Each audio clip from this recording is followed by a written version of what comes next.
match no memenda the moment they are to ya say players na ha no ama me ka omonsa on be boycott game na ebeko so Washington DC no yenwe say sa na beba so and I said didn't na sakrata no mo tro cry in the first place. Tony Montana my mra ho na me hwe de odi ebre 050 I'm say asesa kakra ha right what's up line no Tony. Okay, 0537 333 and no enemy who 053 7 333 and no enemy who ever ha. Nse sabi abamudia mo de mo fanfa me fa messages no enyina nse bia ba me the numbers no enso ebetu edwa 0244263902 0244263902 and no WhatsApp line out between the videos. I hold to faso a day abre Montana the Tony Godfather. It is saying Nyame adum na nso e. Nakopando miss me hoya pa. Ye de nyame ase. Kejagume. Me da ase pi. Obia ho akodi adwam. Obia ho kodi adwam. Okay. Na eboba. Okay. Me ho nkofo mienu bi a ekwan mo nam so ofi ha no. Yese yesakire yeseka. Okay. Eboba. Okay. Minye sure say nkofo no ka omo attack no. Omo ka ho. Omo ka ho dia yen said somsa. Omo ka ho. Okay. Go a PSC ni omo can promise no ne ade ndia. Me who say revenge. No. Not at all. Far from that. From that. Okay. Me go so am do don ho. Okay. Do don ho. So PSC ni can promise be ma. Debi. Na me who say PSC kura de onya me target. Okay. PSC di. Okay. Ono mum na after me. Okay. On the ehwo. Yeah, on ehwe me. Why the day? Me nya ni bibia. Otanhunu na bia. De bia opemu bibi. De bia obaye na no. Me nya ehwe, obaye na no obisa. Obaye na. Nipa bi sa wo yase mom. So nim sa. Minim sa. Om doso so. Om poasem keke ohun wonu wadwa. Me nya ne hwe. Om pesu ohun anim. Me nya ne hwe. Bebe unyo obi hwe. Den so no chese otu di kura na bibi ya ye no. Tonim ze woza. Hosa. Obi bia PSA den sanity. Obi so ohun a, obi so ohun da. Yeah. Chese ofiliu sa. Ohun na. To kasa. Em say ohun ten go. Na ohun di wonye. Asa komisi ne so. Yes. So do me natural. Eko nsuta. Okay. Na ye wo mommies ho. Oko nsuta ka mommies obi ani mo. Okay. Anopa ye kope bibi kakra. Na brantie bi free mampon. Nem so what said my baho. Me say me say esu obi su wo ho no. Ohun keke no. Dunyankopon. Me wo bi da. Wow. Yes, Penny so ohun keke no. Yes, honorable Koko. Wow, busano. Cheso pe wase mama ohun anu ohun di wonyempo. Afiru suna ebia san yina. Hey. Wow. Yes. Wow. Obiso wa otu dia de bu ofu. Ebi di PSC. We support Tony. We support. Me da see P Godfather. Ayi ni nyina. We support pa. Me da see.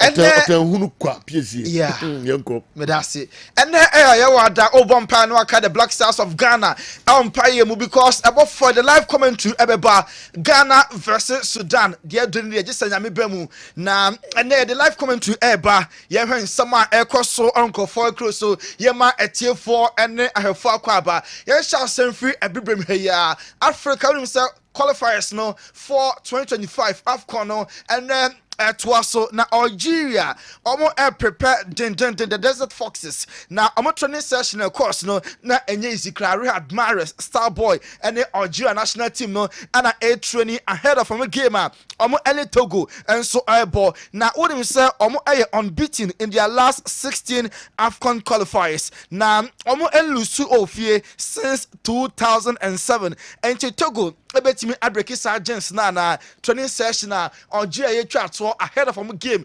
amoni Togo ebebo no na wo hwe our Kessben television so yento so na yenwura mu South Africa Hugo Bruce Bafana South Africa omo mema no national team no coach and odi afutuo ama South Africa man some back 3 years ago our Ghana ha wo Cape Coast no hia draw keke to qualify for AFCON ɛbɛba so Cote d'Ivoire last edition no na saa draw no ɔmo anya eventually very late ɔmo concede penalty nti qualifiers wey ɔmo enwini all their matches na ɔmo anya very safe nti Hugo Bruce akasa sɛ match ya ɔmo ɛbɔ against Congo no ɔmo bɔ home ni wia mɛsa akɔ away saa 2 games no must win ɛde ɛma South Africa because the esi wɔ Ghana no ɔmo mpɛ sɛ ebi ɛbɛsi bi.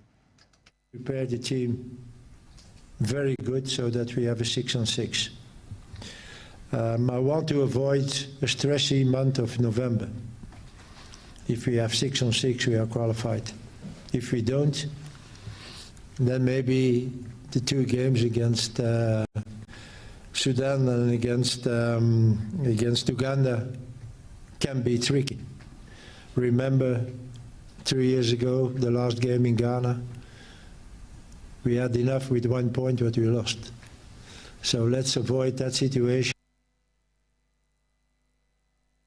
Enti the esi Ghana a few years ago no ɔmo pɛ sɛ BBC last match against Black Stars now here just a point to qualify now so ɔmo lose saa match no ama South Africa ɔmo ntimi unqualify for AFCON ɛno ɛma ɛne akwakoyɛ den ɛde ama mo panti matches mienu ɔmo boy deɛ kwan bia so ɔmo timi ewini Nigeria enso prepare na onim sɛ Osimhen ni prayer nti wa ma Galatasaray baby awɔ no we pray kakra enti game Nigeria ɛbɔ no ɔyɛ ruled out enti in his absence no bibia Joseph Victor Boniface and the best start Leverkusen striker no also pressure behind in so say obe deliver Eddie ama Nigeria omo equally good finishers e nim honuma obi obe start ama Nigeria bia no capable say obe boy juma Eddie ama Nigeria Victor Boniface any.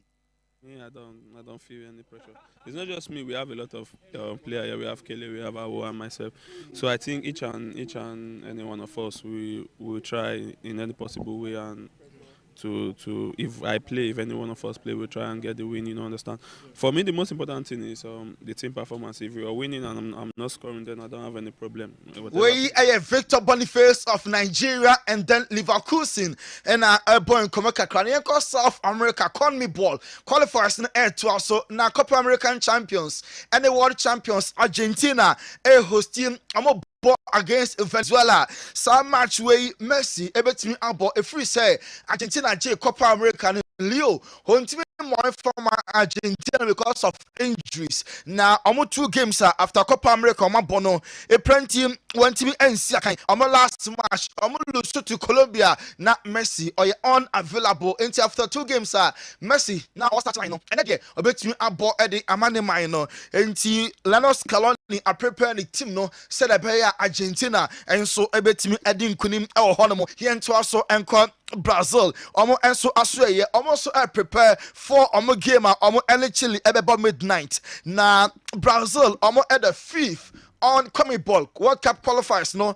table no so now our just 10 points 8 points in a separate to any Argentina at that first anunti match any abrepa name I mean so many players because of injuries na Alisson Becker or a root out Vinicius Junior and so Antimi Amba El Damilitao na so many players a plenty almost so Antimi Amba name Brazil GD pass betimi every match against Chile Chile so face Peru name you know I must win games at the Emma Brazil a national team no young Ramu England the 3 Lions as well yeah any Greece and I bought and then you 6:45 and then captain obebo amba no ama England John Stones or no Lee Castley or no aboni din say boy Juma and for England national team in the absence of Harry Kane. Harry we pra and match no ontimi lady England national team into John Stones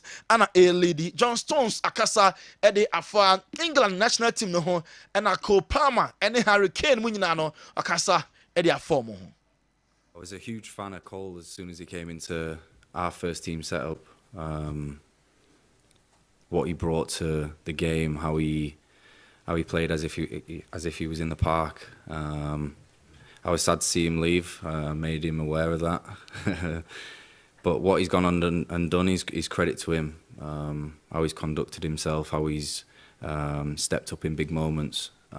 Is honestly credit to Cole and what he's doing and he's in a good moment, and I hope that continues for as long as possible. And what he, as you mentioned before, as what he'd done for England and scoring in the final. We and some John Stones and Obama Captain Amban led the through lines no or the Asuja in the absence of Harry Kane. Now Lee Castley coach Emma England or some person very risky. Harry Kane were pro from club level and now 2 days in the own the three lions no I'm asking you currently Lee Castley the absence of Harry Kane details no any. Yeah, Harry's nursing an injury.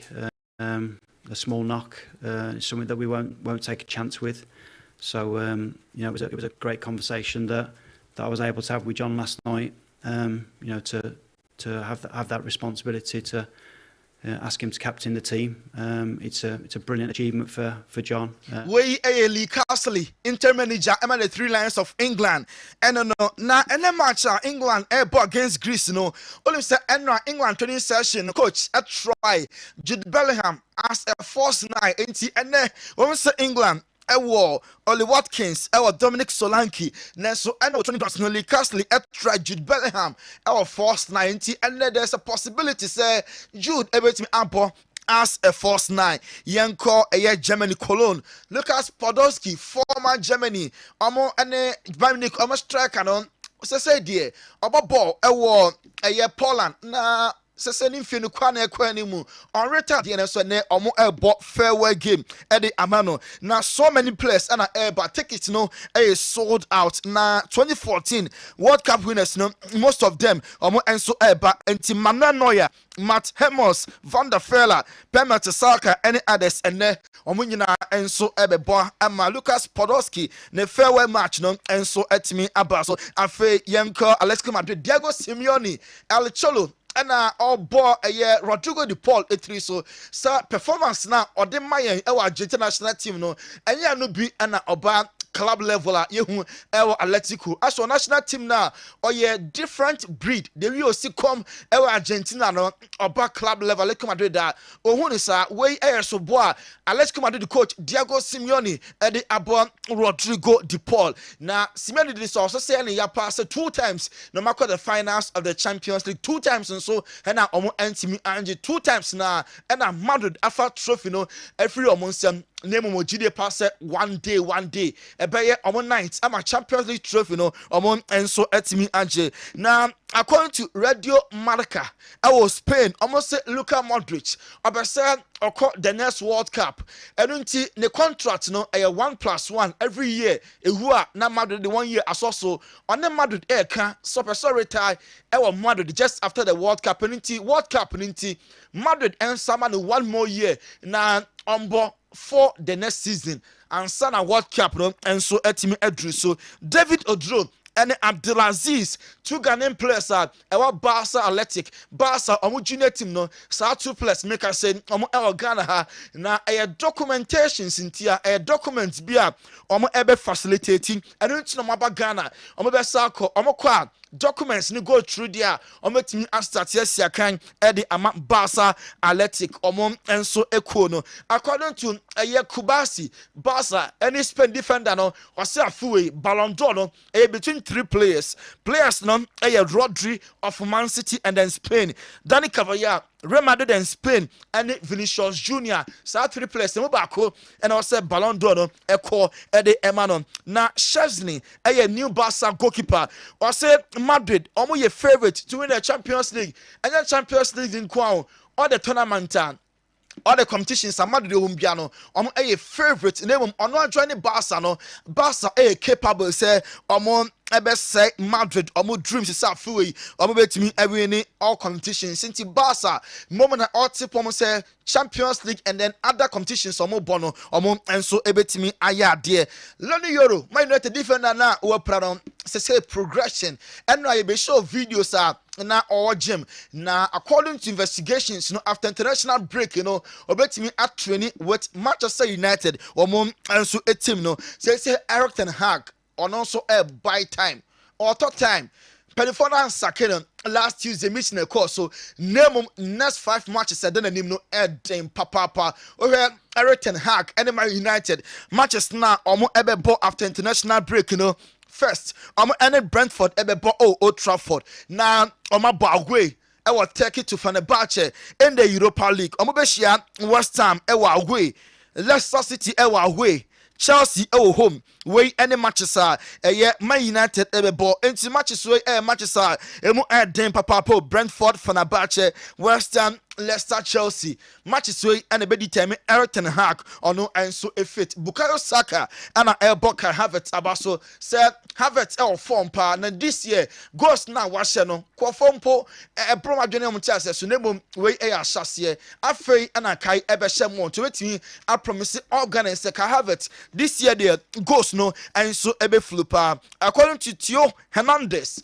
a similar defender no the agent wadin komo since June and come up being one akoso nanka yehwe senka the contract woni de enka similar in penny for be contract no na extending also since June obian wa from say ending come up for contract extension Milan screen say ampa onye happy with the current game time onya PSG say born there or certain chance enti onye so much happy with coaching decisions bibia no ebo games or then enso etna bench yes a crisis SCLAS Roma mu ama say coach na afan so replace Daniel De Rossi no Ivan Juric no also ebetimi akọ coach ne bae no ya de kra there's a possibility sir even Daniel De Rossi ebetimi return no abe coach Roma a football club no William Saliba Arsenal defender no number 1 target Emma Real Madrid for next season Madrid pen the power center back next year Madrid didn't come asie pass omunya na enso epe Paulo Dybala the contract no enche na running out na yate se Galatasaray Turkish club no enya na enso epe nti Dybala obefi Roma anaso no enso team enko Bayern Munich players near some are so happy with Vincent company adwuma oba na nkwa enyi die so betimi aye adwuma ne saa nanso o de Bayern Munich team no or compare previous manager Thomas Tuchel or they compare Vincent Kompany yes Bayern Munich players no na omujja Thomas Tuchel pa and Vincent Kompany no omobobo na omo Philippa say sa methods way and omo person implement as a mechanical football no adoso under omo previous manager award Wadaroma call for close nsem no ye fancy na Wadaroma and the Black Stars game against Sudan nti okonko to dwane mu bia say Ghana no Black Stars no now them paye mu paye no nyam ne bobol empire no say no an say prepare yi na ye ja omo say omo ni Sudan for ne money sa ahwa ne anti assembly enu team paye bo no enye mo prepare well show commitment na for who wura matches no mu. Okay. Your players are from now. Good technical direction. And the winning matches. Body. I go now now. You're saying for luck. What prepare you know? Buy any movie. Why you do? Angels don't play football. Yeah. Yes. Why you do? Players nkum. Now what's red luck? Kakraka. Your others are motifi omo now ka so on be some ye mind for free. I saw them on your opportunity and now wo di dia. Men tra ho na mpedwuma nye. For I saw them kwa be mo nyeska. Wo free fiada, akopin fiada. Tra saw them. Bompa esa. Hope you say nyame be 10 in. Bompa esa. Ani esi nyago fon ye. All right. Tony. Yemfa eno so ensia na mo anyo me confuse me kakra o. From brand afi enenka I shall say number for messages near the Busuki. Also, the old one, yes, I'm confused. Monka be a son to be. I know some of the messages no so I style be. All right. Yeah, share any more Kakratoni. Na say Otamfo and who could dear Jamua. Na any jabba. So to say, Ubia Mompire say beer, a summon to be okay, but a some koto Tamfo. Nipa krade any say go bia your tamfo o mo won town now they go you with it oh we just say PCA your tamfo Debbie mentan kra mentan na ono do onfa no ho adwen bone sa ntran wiase but obi sha na sam koto no me musi ba de tofi bi na akoto talk any tofi bi na wadi ache enwe Say wine beer. wine bia No we twa kakra dia for onum. yes PS yakodi ma bi achi Hey. yes ameno so ho abasem kakra PS akoye ma PS asem. akoye ma asem ma ya che no Akwense sanda. PS Me ne na kasa. se futu no otu omo PS na she PS ni. on aso okotra taxi bi no na wa mo ba no Acromadiko. yes acromadiko Acromadiko. mo sense form brand oni PS na ku na boko na PS I could be a friend of what drivers on trust now. And you wanna see. What's that your music for me? Please, and I know could be a front one. And Obama so be driver trust in our young. And you wanna What's that your music for me? Yes. Money now. Oh. When you know, yes, sir. PC type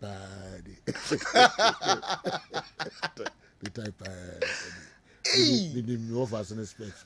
Okay. Driver I set also be any day. I'll be the door. Yeah. See. Maybe I'm called here. Yamini. Driver to car there. Mama driver don't took her then. I said, hey, you went DOB. And then Crono. You went DOB. Okay. PC. Me no wa kasa.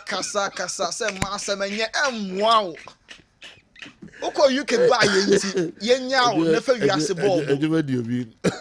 Ewiase ne betu e beja ho akọ PC. E beja ho akọ. But now them so much start to grab. I must say, come 8 something now. Tony. Na me anka se enye ni se PC. Aya atobo kakra. Na me anye ni se enye ni se. Kwame. Unkabi. All right. Unkabi, all right. It is here the Odebre that. Hey. The really first sweaty baby. The one fascinating 50 party. Bidi. So or those ucheti mouse Yoko. Jabiru Bank PLC. Jabiru Bank PLC. Jabiru Bank semefan to enim. Ye did 40 years since 1984 and you buy it. Ye did 40 years. Now 40 years I celebrate and it's a 40 years anniversary and na ye day this year a day about. And it Jabiru Bank PLC and what's say obaya say Braya say na yamboa say savings account, current account, dachinti investment account, shares and apesa woto. And na say uyo bia upe loan na yede mawa interest rate no ewo form, fixed deposit, money transfers, microfinance, VIP collections. Ni nyina no ewo Dwabin Rural Bank PLC. Ye di 40 years. And unti yedi nyama fufro and ye de abaya sweye. And unti bra we a businessman, businesswoman, o business no ewo form unye sika di ewurem. Dwabin Rural Bank and wasa woko upe loan Dwabin Rural Bank ope baby abe service account and faso baba so de amawa e Dwabin Rural Bank PLC. Your number is 0271 409 340 0271 409 340. Dwabin Bank, your branches near Ejoso, Bonre, Abuaso, Dwabin, Pankrono, Onye, Roman Hill, Magazine New Road, Sipetimpom, Fumesa, ene adishye, ma anas adishemine, Udruha, Ubohuyen, and so abo. Ghana Career and Migration Fair 2024. Ebaso on the 16th and 17th October. 16th and 17th October, Koso Golden Bean Hotel. Dikanko Ghana European Center, your Facebook, Ghana European Center, your Facebook, nakwe registration or obi a pay jumaye, obi a we juma so juma na we and kwe mfama obeso jai. And that's a job opportunity. Obi a we juma open crop for mama be juma ni be amount. Baby a also call a 16th and then 17th October and because so Golden Bean Hotel Ghana Career and Migration Fair dwumadie de I was so timi ekwa ase bi na ukwa ase a ufiri honko no edwuma na opɛ no na wonsa etimi akabi official grand opening of SG Mall ye bie dada be 2-3 years ni ene ye adwuma saa bre de afei ena ye be pa SG Mall ho ntoma saa bre ena ye be bie SG Mall no ano enu tie the activities bebre aba ye bia ano no shops no amanfo wom se de ye shops ni nyina no aye complete enu tu ra SG Mall open tade open aduane open baby aba shopping open baby ade bia ra shopping mall bia upe bibia no obenya bi wo Sementia Golden Mall enam se ye be official opening no grand opening no enhihia ya nie Friday 8th of November Friday November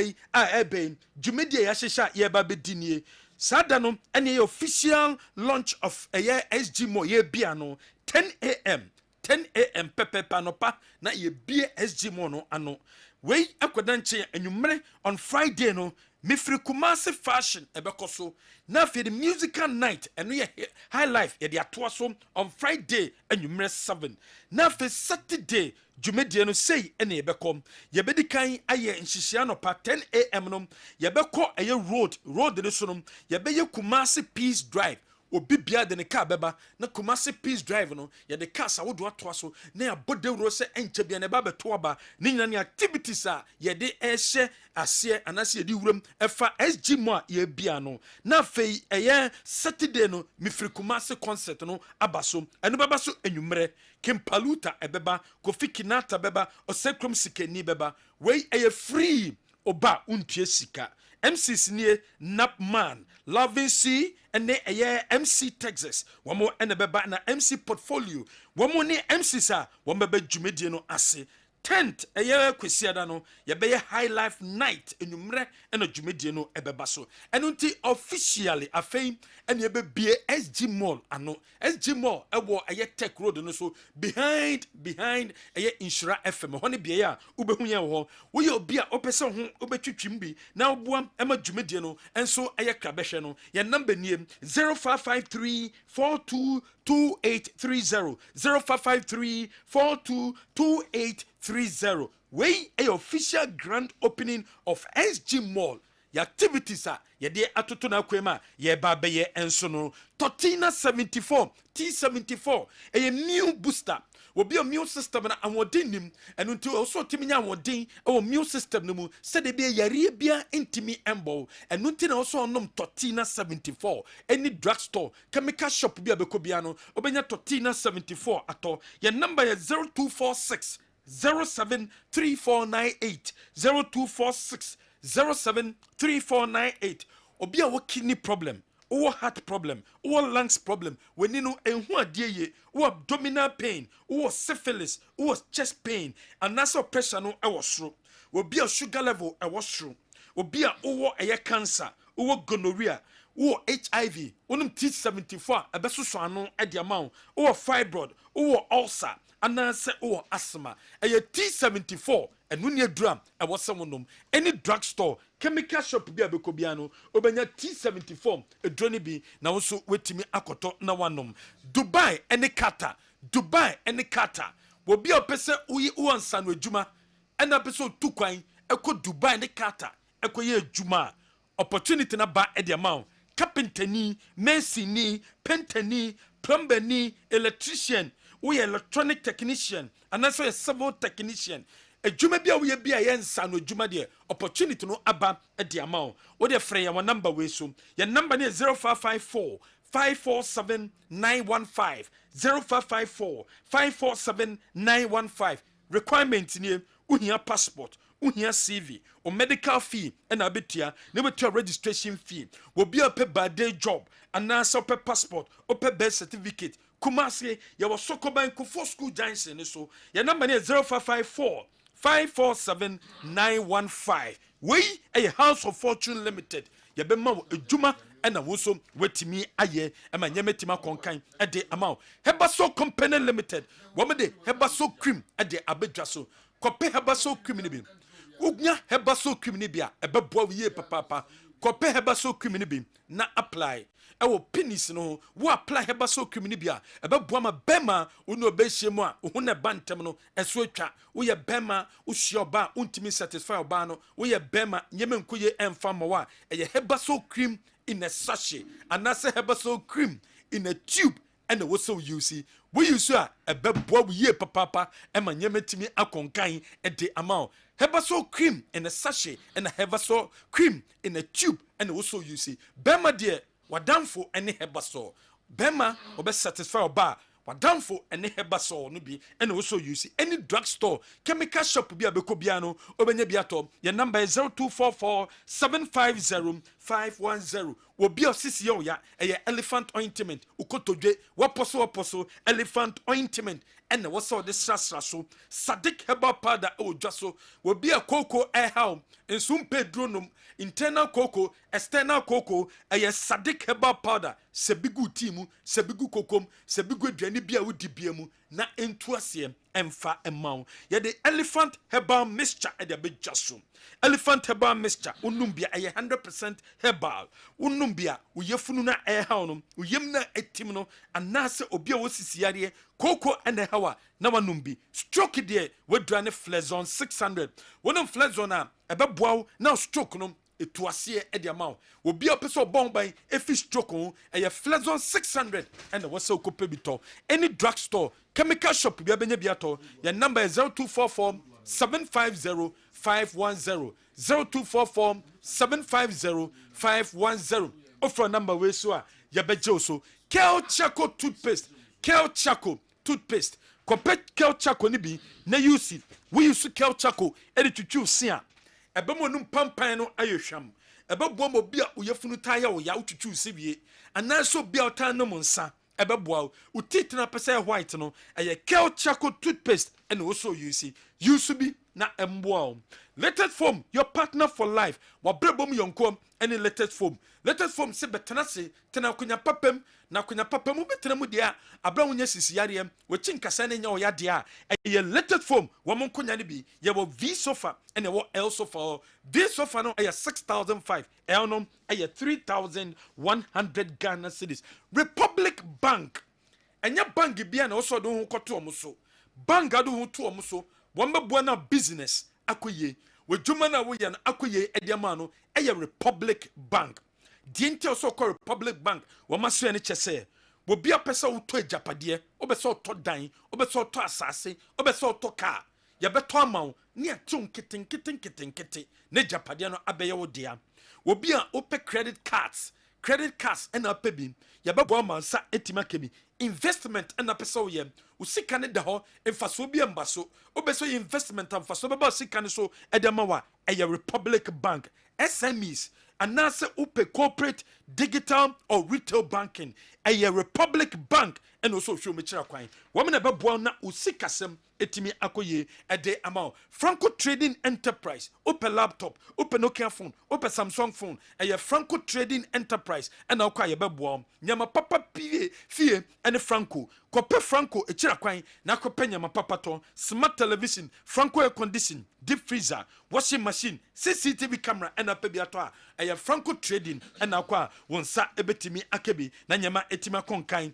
ede amount Asabe Travel and Tour ye jibisa ma wie wonsa beka bisa na wie ansa na watue sika no ede amayen obi apese okọ Canada oko United Kingdom oko Australia anase obi apese oko Germany Italy Spain South Korea Japan anase Turkey baby also come Asabe Travel and Tour ya beje visa na amwa wie ansa na watue sika no your number is 0246 603711 0246 603711 obfrey our number we so ya beboa mansa etimi akabi Reform Healthcare and Research Herbal Clinic Dr. Ajimai what the Reform Herbal Mixture no abedwaso wonum bia pressure no beko wonum bia diabetes no wonum bia stroke no wonum bia beboa emma emponum wonsa 93 no etuase ediama bema de wonum Reform Power Capsules no wonum Reform Herbal Mixture account ebeboa wie papa esesio wabanum Reform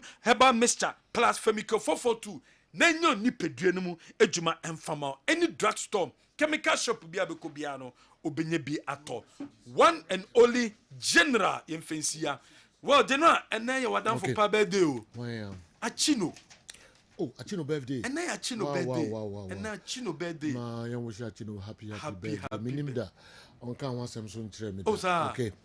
All right, Achino. Manso. Achino Krumo cry. Manso. All right, Manso. Manso. Yes, Manso. Achino. I wish you happy birthday. With any wedding, no. And one chakra. Yeah. I mean, Shauna on your case, why baby, and also come pa. We love you so much, Achino. Happy birthday.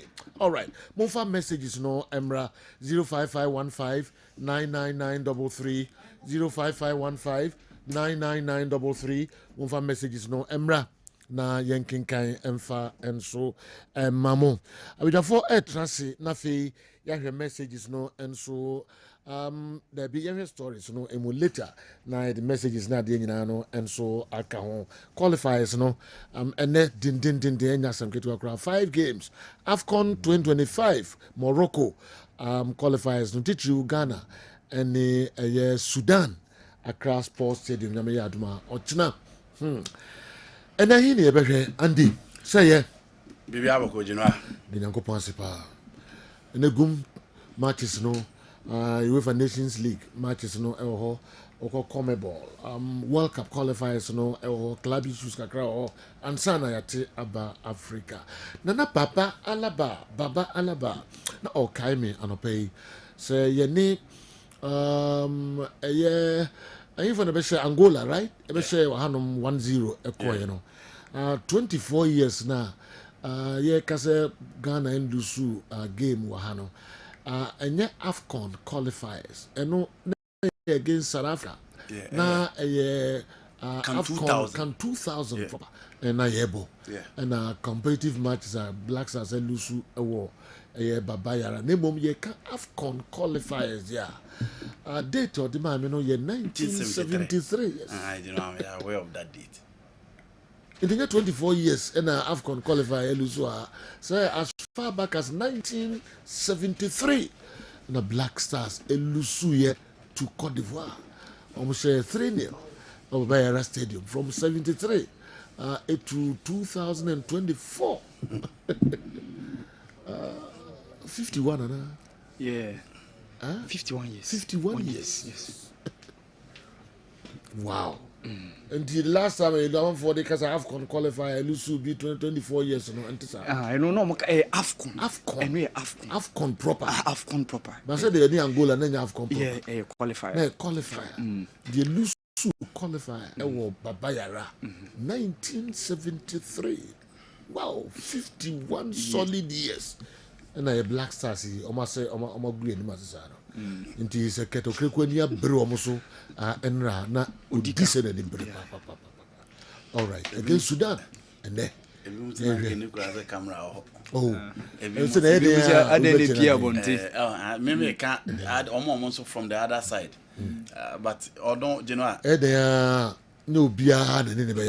That's true. Edea nipa bi enene nyaadwe ba omo ameni omo hia edin community most of them but 99% enene nyaadwe ba say asema obi e pa ka kire omo no ka kan kire omo asema obi e pe omo ka kire omo no no aka e lusu AFCON qualifier e baba around 51 years ni obe say no ko udu kampana mo sresre no ni age din komo me no forget na mutese mfa ho gra what tibia mo papa na ye obi dey say naira I'm think be west na bia wo gina na chia it's a rank dey kan na west we sure yes naira oh say naira bu afuda franco raise na bufu na odi abufu bi o mo eduru be na abufu Emre Odu be o ka say Niger players o say the team cry 4-5 current mommy team no dey move the team America say Franco share say raise concerns about commitment of the players in China in China I feel now what say the commitment level of our players no wofem I will say Dako Ojopa Badako Pusina Nebusido. Oh, you know, I want him as a Okay. All right. Make the subject in question. Yeah. The subject in question was commitment. President Ketin said, no, can be beginning in and they said, how much that partner so on interest on Bobo Lamagana. Because you know, you're born a boy against Nigeria, dear, and your crowd when it's not I want you. That's what you bro. But the other just say, Yanni says, I want to come and combat Dallas. So much I am combat Dallas. Intimate on my above, feature boy. As a Casare and Nakakra to Butumaba. There be some Romuska. Mr. Nanka Asare, Freddie Kasare, Nakakra to Butumaba Kumazia. Ah, How far? you know, The tone of the Sas is a basement. you know, foreigners no move for bonus on chair that to almost yes, papa. Now, many of Bola. Yet, say, we is all Asna, we is more Western, we is more Ayas, in the end, Sicano. Monfan Concoya Dewi, England for some of their coachary tomb. Ghana play a Bianca, see and form sick and coachary tomb into almost so yes, papa, new chroma. Una $5,000 can we see Kahua. You know, yes, I get one team to almost yes, General, what's wrong with Mr. Kurt's speech? The truth must be spoken to yield impact. The players are playing with our emotions and feelings. Please, they can't keep on hurting us. Please, we are tired of their lackadaisical attitude of playing matches. If some of us have to express our feelings like the GFA president did, they wouldn't like us for the rest of their entire life. Bravo to Mr. Keto Kreku for his speech. In fact, he did it for we the fans. Sam Tuga Ejura. Naro. General. Yeah. Ade baako a menim ne sɛ players yi ɛnyɛ first time ɔmo experience BBC ni. But normally yana indoor. Alex Ferguson had what we call the hair dryer. You see, Alex Ferguson, I'm an example, because I don't know a coach. He was a manager. Into a combining role of manager and a coach. Coaches in Brino, they say worse things to players in the dressing room when they are not delivering. Okay. So when your chance with a team, either before a game or more performing badly, and I say you reassembly or a day after a bad day's performance, no more baby share for the first time. Some coaches could say worse things to players. Okay. A coach like Siki Akono, Enyao, some to papa to say Chenunyao in the dressing room and some of the country on. And I'm saying there for the players, we know some now caretaker country on. For a good number of them, they are not meeting it for the first time. Okay. The head difference, kakra, ebe FA president, are almost border, na camera see on so.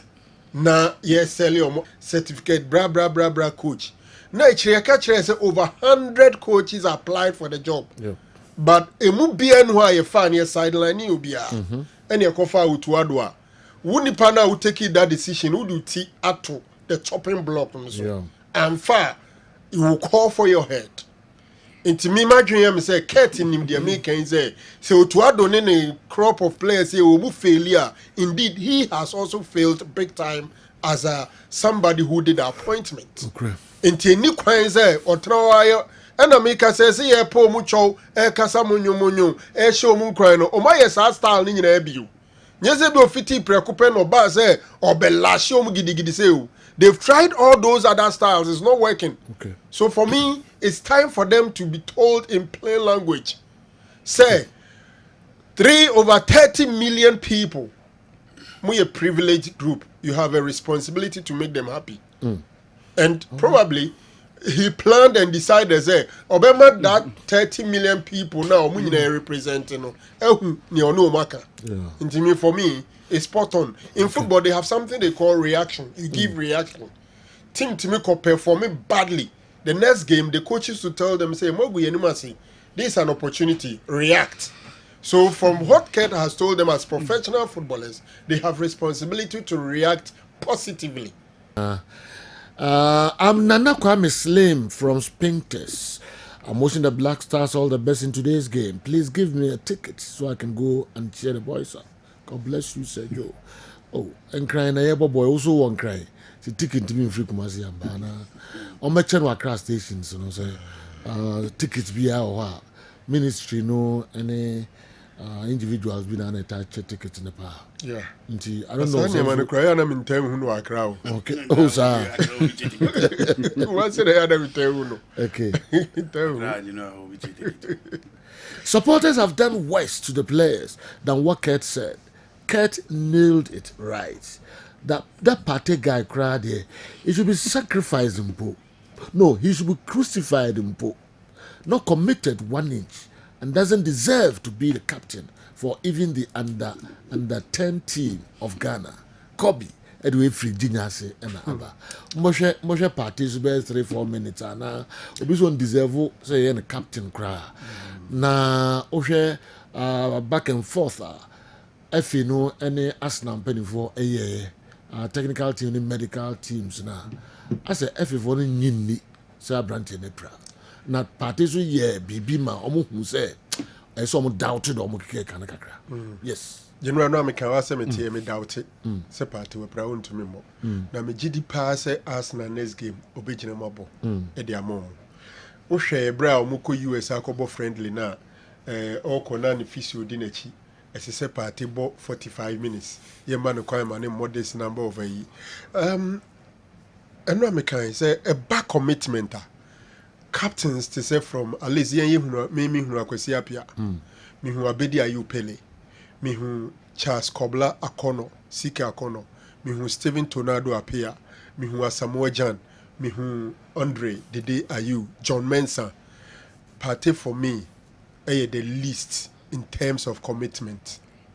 He's the least even when playing as not a captain. He's the least.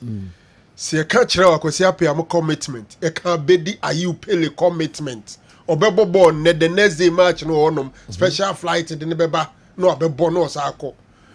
Andre and Jordan for all their output on the field ne bi ensem kakra ne ade no. One thing a Black Stars coach bi abeka kire on say adia untumi nyim free om nsem e commitment. Asamoah Gyan de MZ Okan de Bechin, Stephen Appiah de Bechin. In terms of commitment, dedication to the cause of the Black Stars, party has not shown enough.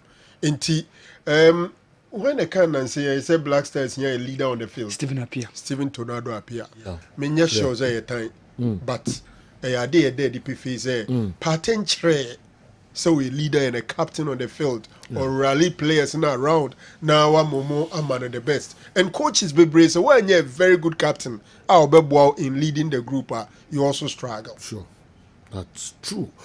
Okay, enti binim tidbits bi o hansa na yakọ foreign kakra na fe ya bagana proper. Say be hwe asante kotoko nkomo no so kakra.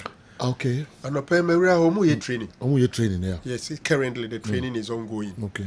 Na nkomodidi kakra nso okoso. Legends no kotoko legends na o US no. Okay. Omabo omo ho a omo ko the same Washington DC. Okay. Michael Osemba Power. Only about 1 hour away from the match venue. Okay. So a good number of them crab Then Stephen Odru. Most of them were Columbus, Ohio. Stephen Odru, Nana Hindua, Isa Ahmed, Aziz Ansar, Yafrimpon adjoining Omo, Sadiq Adams, Gabriel Isa Ahmed, Emmanuel Oseku for the general. Wow. Edua Mufa and so Ausken, but he's also joining them on the Oko military. No? Yeah. Makedua Mufa. Yeah. Then you talk about Asamoah. Them you show them Obepasi through Kotoko, but there's also Kotoko past players in Libya. Then you talk about Luis Quino. Okay. Luis Quino, the goalkeeper. And then Ahmed, the other goalkeeper, no. Mohamed Al-Hassan. Yes. In fact, the Nurano, I managed to have some interaction with some of them. Mogadom. In fact, Komodie bi kura koso say, omo ko omo fa omo boot. Okay. Ene omo ehuniema na because baby ombo omo Sunday special no. Inti se kodu se kotoko players no nso na chinchina match no mo na options no omo we no. Maybe some of these guys omo de omo ye kotoko legends. Inti no they could add up to the me kan Komodie koso nyame de mimi su se nkoso Adaruma. Okay. I'm not telling you what I think should be done. I'm telling you nkomodia ekoso oh bibi ka bo bi fufuro di nyame adwiri mi kakra so ko fa jesi akosho me no se ko fo bi ko obokotokoda na me say o ko fa jesi akosho general amakado abo fa so obokotokoda me kan nkomodia ekoso okay nkomunya ombe esa yes and some of the options being considered team you general na me na rubiti o pa asem na wo sisi ano you look at the options first of all kotoko take it no mbi o mo de ko ye no the matchmakers the agents na atwa de amom no mo de agoduru kromo hotel o mo da o mo de die baby o mo akọ o mo ye training matchmakers no o mo ton tickets now there's options o mo nya select side even it na the other option o mo consider no o mo nya select side na Ghana select side no anyway mo mo then if it happens say be select side there then they wear a different jersey but not Kotoko JC. Then sana tie dia Kotoko say kobasa a players basis say dum kobona bibi kusi a mpacho meeting komo general no my day meeting komo general ma bi ma no da bi nyana na omde lete ne ba say na ombe kwa kwaje visa na se bango naro o ka da ekoso ho na dey my head say no jam say your listeners ni everywhere na be the meeting say me kan say meeting komo general na so udin go I don't know say me person like say minimum you move with me when I'm with you that's what I want to know I'm with you say me nya komo no so die na tie fo ni nya tie so dia me ma go dia o okay I'm happy you are with me I'm listening to you meeting komo general komo me attentive yeah komo die na ekoso me ma no so ya me tie on say omo letter no say omunsa anka visa na ombejabo that was the letter yes and visa no omuguso say beba na ma be me mete madwem so obi passport no kroma na make mete madwen ye me say visa bia bia no a omunya visa bia anu ma ba kura ngoka tim no okay ndi ye hwede bekoso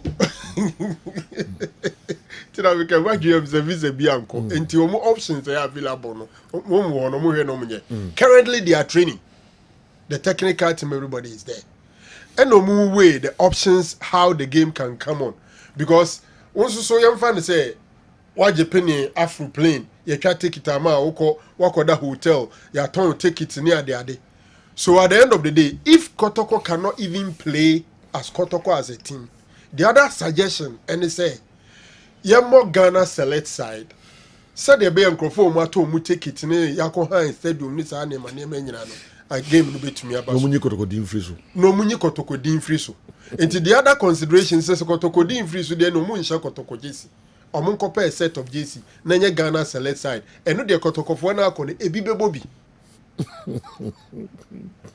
so those are those are the options either say omu bema sa wafa boys bi na wo ho no no be ba ka wo ma hye Kotoko JC no mabo ana say be Ghana select side omu hye Kotoko JC na ni nyina ne say de omu be ye bia nkrofo no be hye omu pa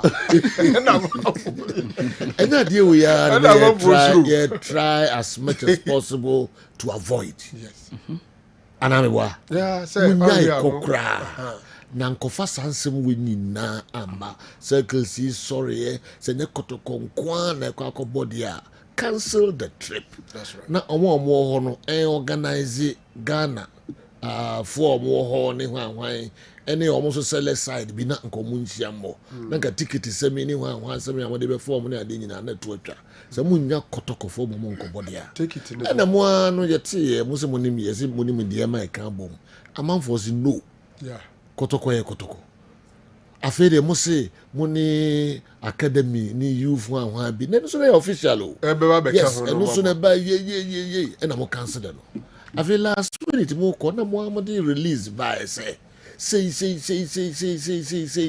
na organizers no any come and say juma some of the players na can ba be so na a complete team na yabo sa assurance no mo dey mai yen so catch organizers ni say go for na ka players na ka ho na ameka ho a there's no way I bobo ball no Inti now dey na esa asesa wo no go do ye no. Men can say bibi asesa. Hey, bibi asesa because I'm only telling you the considerations that are going on. Okay. What I say? Inti the mo trouble ye no. So team na ha na meka ho am boycott. Any area ni mu. Amasa dey na chess we twantro. So we twantro. obi kura say the mo tro no nyina mo boa mo nim say en maso ma hyeda na mo tu mfuturo gu nkofo bi ni eni say mo koye na say team na amadia well yen hwe say na ya wada almost players in some can visas ene na oma flight na ene 10th day no year 12 ene ya wada almost abeka release na on the buy almost abeka visas ne na oma flight na oma bomb match na me passport to me nim say area flight na on be gu so akwa na oma dia bom near transportation the general can wire yi kakra otwa kwa kakra to e bi a time I check in wa within 1 hour crowd it can be in a crowd within 1 hour from flight in Trump ya bi awie na kwa kudu embassy ho na omo de sinsi ma mo because you be so nim how embassy ni operate. You see the assurance and baby assurance ni free bano enema arishemu nim. Okay. Assurance in a free match agents in one of them. Do they have control over the American embassy? No more. Inka ebia Ghana Parliament impone ma assurance e be use diplomatic powers be e dey IBBA e ba say honorable Babi we pen baby atra ye tin kebi m after so presented trophy no okay we will take him to America papa mo pete pu dem take him to America no Chris I be honorable okay iti eno so ye di ebesia na we no ade afibia omo ye o afibia omo ye asa Ghana ne friends US sa collabo tourism e omo ye no afibia o omo ye no Washington na otwimua e no bisi oye tourism board authorities crop for no they are there America they are there into a program yes match ne just a part of it yes. of the program now omo ye nti no se mo ka no kra na kire ye se na tia e mo ka na ni ada ho na makopetim ba se ode crop ya din beto so akwa yes anema no se DC United enyam betuma shembe 10 na 15 omo nka so mo jai because mo level no form on be shema gumani mase nti no the earlier the better se team no want to me inform omo nyi kotokodi ni free so oho na select side number ya aba fine mo nyina mo na mo nse jesi fufu bi enya kotoko wonya koduru awi se mo se mo boycott ba se mo nya second thought na see number dia mo nyi kotokodi ni free so na mo ngobo mo game eno so constitute boycott se ko ba se omo bo select side ni mpan se kotoko players 4-5 bi na eba boycott mo boycott no yes but kotoko players na mo do mo kwa na mo prepare for league na mo ni abre mo na sa anima we nyina eba no ene na ye pese avoid but mo ntie na mo so players na go all right mama yenhwe ebia na mo saka visas no ya na mo dia tattoo and the yenhwe mo no kakra this ebia a Black Stars ni and he ne be SSC Black Stars yeah and also be Black Stars send round your student pa your student team say omunye so much fretful but omo niema betimi dia against Black Stars omo ahye ma na ye na otuado the 10-minute conundrum I am sure so the technical team no omo ye ho adwuma the 10-minute no actually say chief the last 10 minutes of the first half the last 10 minutes of the second half otuado ba second spell we no wa consider 10 goals you know emu biensa aba the last 10 minutes of the first half emu 5 about the last 10 minutes of the second half.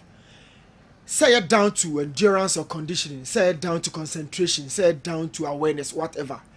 The SCN said, you be real game no first half na sa 10 minutes in the chat no. 10 goals to try to buy or consider the mummy and so the move 5. And so sa 10 minutes in the second half. Ref na ben try no aye be pono. E move 50% e hodom na wo. Not just say 8 goals. E fall in the last 10 minutes of both halves. Otuado any serious about this. Okay. Because so what this 10 minutes no sa to nchen act against all the opponents I know mabonyina apart from Mali. Ato sa 10 minutes no ato all the opponents Otuado no mabo apart from Mali.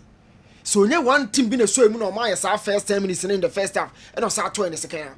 All the teams say no mabo. It the high expectancy. So you better consider either the last 10 minutes of the first half or the last 10 minutes. I am sure the technical team you are aware and omundi hujuma general baby a yemi hu kakra ne say o sa so check goals ne chances na ya na ye concede any the CD no a ye bully ye laterals no ne the ball na koto net central defenders no hono counter ne team ye ba soro ball de tumi ye but the soro ball no tumi laterals ne pa all your goals no nyina soro ball no tumi laterals okay but the soro ball no tumi central defenders ne mom counter no to central defenders no mofa I am sure say technical team no adi hu juma all right the last thing I make no general the balance ye pe departmentally we team no defense ye hia balance ho and ya Salisu aba back jiku ewo ho yi mumi be konchen in my opinion mumi be konchen na Salisu no oni jiku ni nyesa omomoda omo na bo Central African Republic they consider me ensa wa ha no and almost show lot of cracks in midfield without Thomas Partey. Elisha Usu na boy 6 a why na be balance no as 8. And also another question tactically say coach ni waduma in the final third your 9 for makomako 4 anyway team no okay 9-4-4 no almost so mu nyina yepe Inaki Williams, Antoine Semenyo, Brendan Thomas Asante and Jordan Ayew they all want the ball either in the space or at their feet. Semenyo ne Jordan pe ball no in their feet say ball no to me na asema and na Brendan no any Inaki there o the ball no man na ase awon pe they love the space Otuado and ye ehwadwuma no make the good balance ne mo me de akade wada man person de cupboard no so all right Edruwa I saw a video of the local players called to the Black Stars being called to carry the ice chest while the foreigners walked away freely. Please, what's your pundit take on that? Foreigner in the way Abreye. Everybody is applauding Keto Okreku for what he did. I stand to differ. Who has been the custodian of the national team in the past 5 to 6 years? Is the GFA. When the referees are performing badly, he hasn't lambasted them. When the NSA is messing up the pitches, he hasn't lambasted them. You see, you don't go upstream to muddy the waters and rush downstream to make a complaint. Sir, I'm not impressed by that gesture. Kofi Tuo Elubo, in the way about Macho Man Kofi Tuo. Kasa na wan na opim on wa usi on wa ade obeyo no to kwa na fire de osunwa yes microphone nyina ko fituo nko a na no wa watch fituo yes ko hono nsuo no na on tumiri kanza ma yes so ba be sensuo di yes ko fituo de no awa Sergio, the last time I keep it clean sheet next month do 1 year no so 11 months Sergio you keep it clean sheet in a competitive game yen for Ghana okay the last time I Ghana keep clean sheet in a competitive game Sergio aka 1 month no do 1 year clean sheet yes me catch say Ghana ye ball game in a competitive game say born toy atenem aka 1 month no do 1 year Deya Bakubetum. And only answer no Sergio. The last one Angola yeah the young keep a clean sheet that was against Madagascar. Inaki share 1-0 November last year. World Cup qualifiers and last minute. Okay. Okay, Majida Shimeru Koye Gideon Ye pull out and a ball Antoinette. And a ball Antoinette in a competitive game. Wow. So aka 1 month you need do 1 year. Even though your ball friendly I am considered that was against Namibia. That was prior to the AFCON. Said you okay go let's draw now. Your man runs for the boy chassis and they did you mobile second. And you in your competitive game, but in a competitive game, said you say young ball and toy at him. It was November last year. Okay. And that is where Otuado is so very, very concerned. Because we see that goals AFCON match be I consider Otuado second coming. That was after AFCON. Okay. Any game be I consider. Now check it. The last 2 games against Angola against Niger.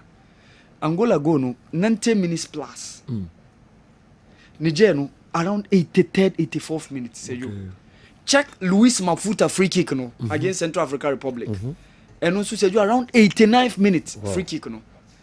And said the new Tiedi Kakan it was against Mali Kwane young concede in the second half in Otuado second coming. I see. Against Mali Kwane young concede it was second half in Otuado second coming. Otuado second coming second half BI concede. I see. And check here na minute no. Against Uganda it was around 82nd minute. Friendly no. Yeah. Against Nigeria it was around 84th minute. Lukman Ademola second goal. So Newton is absolutely spot on, especially the last 10 minutes of the game. Say game ni bana wie no. Say medical catch say Sudan say omo share go Ghana had in the qualifiers. Omo about 2001, omo about 2010, omo about 2012, omo about 2014 World Cup qualifiers. That was 2013 no. And say omo about that was 2020 qualifier for AFCON 2021. Say you ni nyina omo share go da. Okay. Ebia so to adu an yen yema yi a ebia na wa more opportunity am mo share. I do agree perfectly with Sir Franchester. His Man U is suffering, and now the Black Stars. Two troubles for him. Kwasi, anyway, Freddy Chemso and address Franco Naro. So see a friend Franco Naro, Franchester. Okay. Coach na more mature and say the next 5 months no be better than can. Okay. All right. Enti meko Niwat Scientific Herbal Hospital. I go din komo kakra bi aba. You know Ketuabi on the Blasters. Okay. New 7 year while of time and they Ketuabi can. Awa. Oni no nyina ma. New problem na before time now the concede no. You call AFCON. You make Kessben, your second goal no. Na yes our time. Yes. You ni Mozambique your last 2 goals was in the second half. You ni Egypt the second goal after Mamouche the end was in the second half. Until your goals now you conceding in second half goals no there. It even started before AFCON. Yes.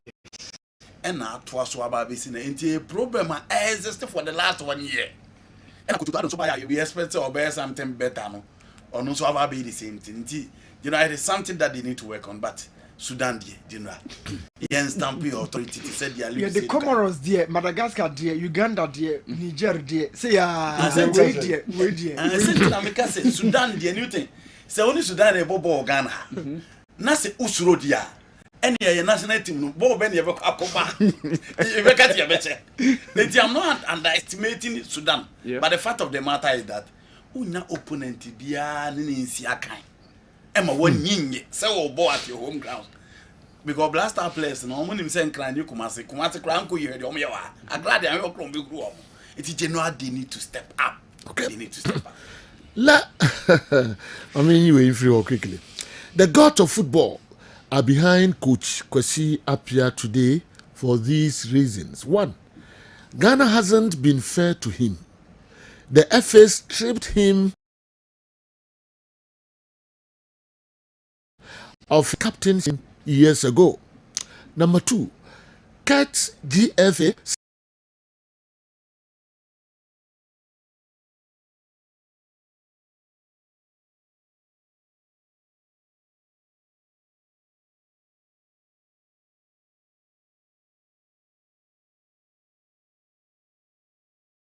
sacked him when the failure of the Black Stars then wasn't due to coaching. Number 3, all the coaches after Coach Kwesi Appiah are Coach Kwesi Appiah, lawyer Osebuku. Lawyer Osebuku, anyway, Abba. Ghana Beshe. Me dame ho Abba. Na yedin komo kakra enso to home. Kessben Television, Kessben 3.3, Kessben 2.9 Accra, DSTV channel 364. Afiuko Go TV, channel 121, and unsa ebekaye ewohojo.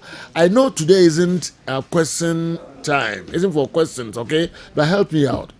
What is the Ghana time and day for the Beaver? There is Better Beef, Unification Light Heavyweight bout. All right, remember na ya be yehwa djuma kakra enso e de amount. Mike Cape Coast, remember na ba hwe onsam na de brain why. Enti ye kwa ba ye ko ni what Scientific Herbal Hospital na kwachi Hassan so na Dr. Paul enso ha no mo nkodwedwe komo kakra. Kwachi ura na so bia ho ye doc. Yeah, de nyakopon asepa. Yes. Ka mo nkumi no de bia meka. Se mo mienu de nka fat bepe country foforo no akoso. General. Yes, so dear friend fat. Maybe. Yeah. Ntade akese so de. Eni na no be ko country foforo. General. Yeah, dem dey bring no pay. Yes. Abusuafo yemo bia atena se na ni what Scientific Hospital ya san so ani mo hia bia mu na eye nkomo ine eba bedie na efa ya pomuden na afi your dad sitting mo said that be a can oba ni what scientific hospital so ya if you dey so dey dwuma no firi ho no mo doctor fo kudam na ho no mo a we ono mo kan se oba na yade bi eso ade ba no e betimi apen kuma sibre e dia ma ye kuma se atonsu Monaco junction kuma se atonsu Monaco junction ya dansura bank ni die ni hwe enkran so ye wo mile 7 na chimota mile 7 e ben corner dino a edwuma free juada edikosi edamemenda anopa no nso kosi anyime no na yepon me pa bia ode diabetes na ha watiche yare anaye pressure stroke aka wato form aware for awo ho amodene ana wo kasa na pampan boni de akire halitosis ene ha wo obuo no mana ne na ase eta hyehye no afe oye papa mo mpanifo no 40 50 64 no ho no mo a oda odwonson tentem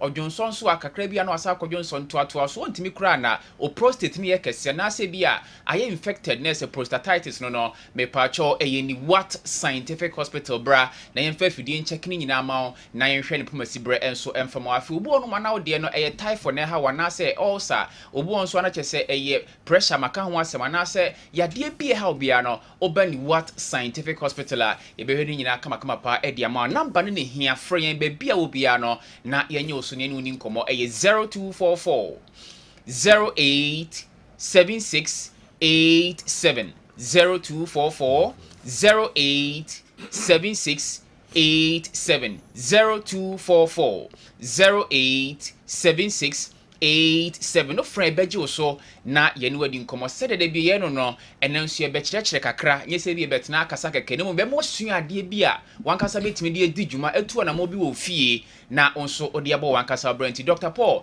edi be rem na afi ne nso ade sua de bre mo no mo nso motimi anya so mfa so. Okay. Sajo, yeah. So chatefo ni biem na. Aka mo se adesua ne de eye pa. Kai obi bia se 1900.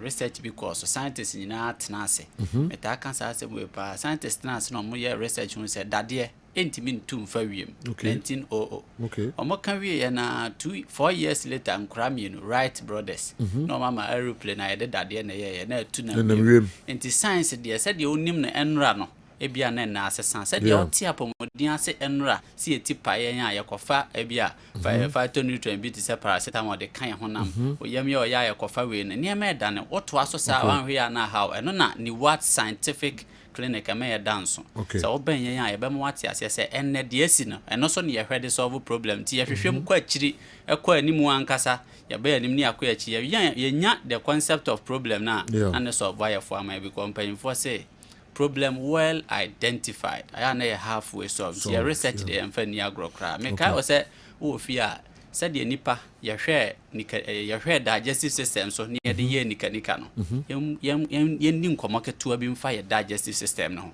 O digestive system se wutie mi no na o de aduane hye wanu mu na ade nsuo hye wanu mu a na ade na ko yemu na ko go through a lot of processes. Na woni be ba ho sa de be che no na adane agana woni mu ampanyimfo ebe dane agana sa process aduane ne fa so no nipaduane obetwe de opede ompe no ode be ko wonso na akase no wonso na akase ho ne yefra ho colon no nso ni nua keto a wodi na chi yefra no rectum ti colon no na aduane a enye nyina be kwa koduru ho aye nsuo so di akire bi ko honom nsuo koduru honom a na bibia yefra no selective reabsorption na reabsorption of water take place e wo honom nsuo ni bi ko back to system no na aduane enye no aba rectum eduru rectum na oni padua atenka se wase oja na no ayi apie sa process no ankoyi a woyare dodo na ne faraban no etoda bia aduane nipa ne di na nuane ne fi ne bia ka nipa ne system no no na ene ye wo honom a ye di nkomo na ese da bi yen ma ne hu ne tiefo nkodi nkomo ne nka o mo se niema bi sisi o mo mfikyire betimi aye sa adwuma no na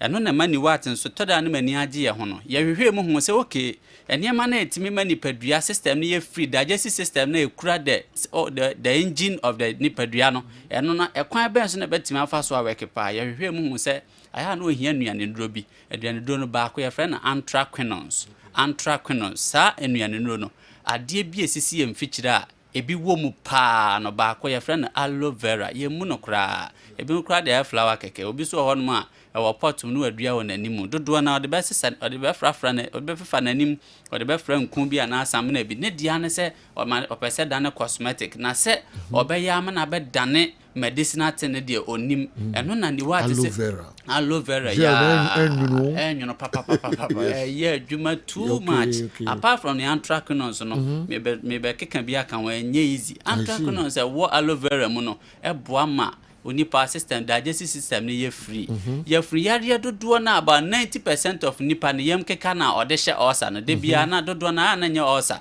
aya na ye stomach lymphoma ye stomach cancer se stomach cancer be kwa ohia se anthracnose kom sanso ne colon cancer onso na kese emu be ye free a je se anthracnose kom onso na kese ne oyamu ntim constipation enye wo a je se anthracnose kom enti na aloe vera kom a na ma oyema ye mre na fie wo yinsuno ne mu nyina na ye pie na colon ho aye free na rectum nso aye free anthracnose a wo aloe vera munity ama aloe vera san benya benefit foforo ekunkumo mo anti fa skin no ho a yare bia friend psoriasis nipa na skin na ye basa wa ye de obeye bia entimi nkwa ya na wa immune system na fight against system na mo bia betenem ebitimi ye obi nsem bekeka na sa na sere so na keka no na hwa ye dendenden obi nan na poso na ase ne mo recruit mi sheda ye se de ewu no bonso de akwa akwhye se ebia kakaja bi na ye na dodo na ntesa e anthracnose ni padua ne lake e psoriasis na aye no autoimmune ye nya anthracnose free aloe vera mu a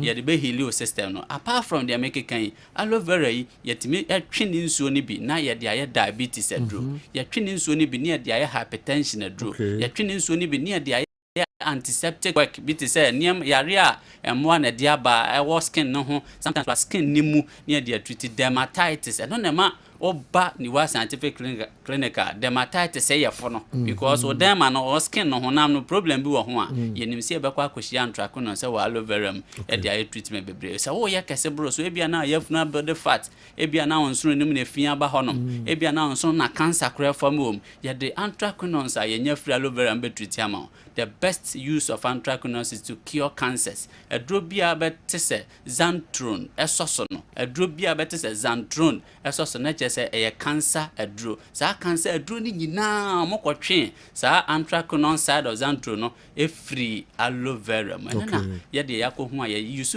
process be a friend distillation. Aya chire GHS for no kwa ss na de bia kan ho no. Ye use the process of distillation ni atwe anthracnose no e free aloe vera. Na ni wa scientific clinic. Their treatment is a hodo ni wa scientific clinic. A do to tata na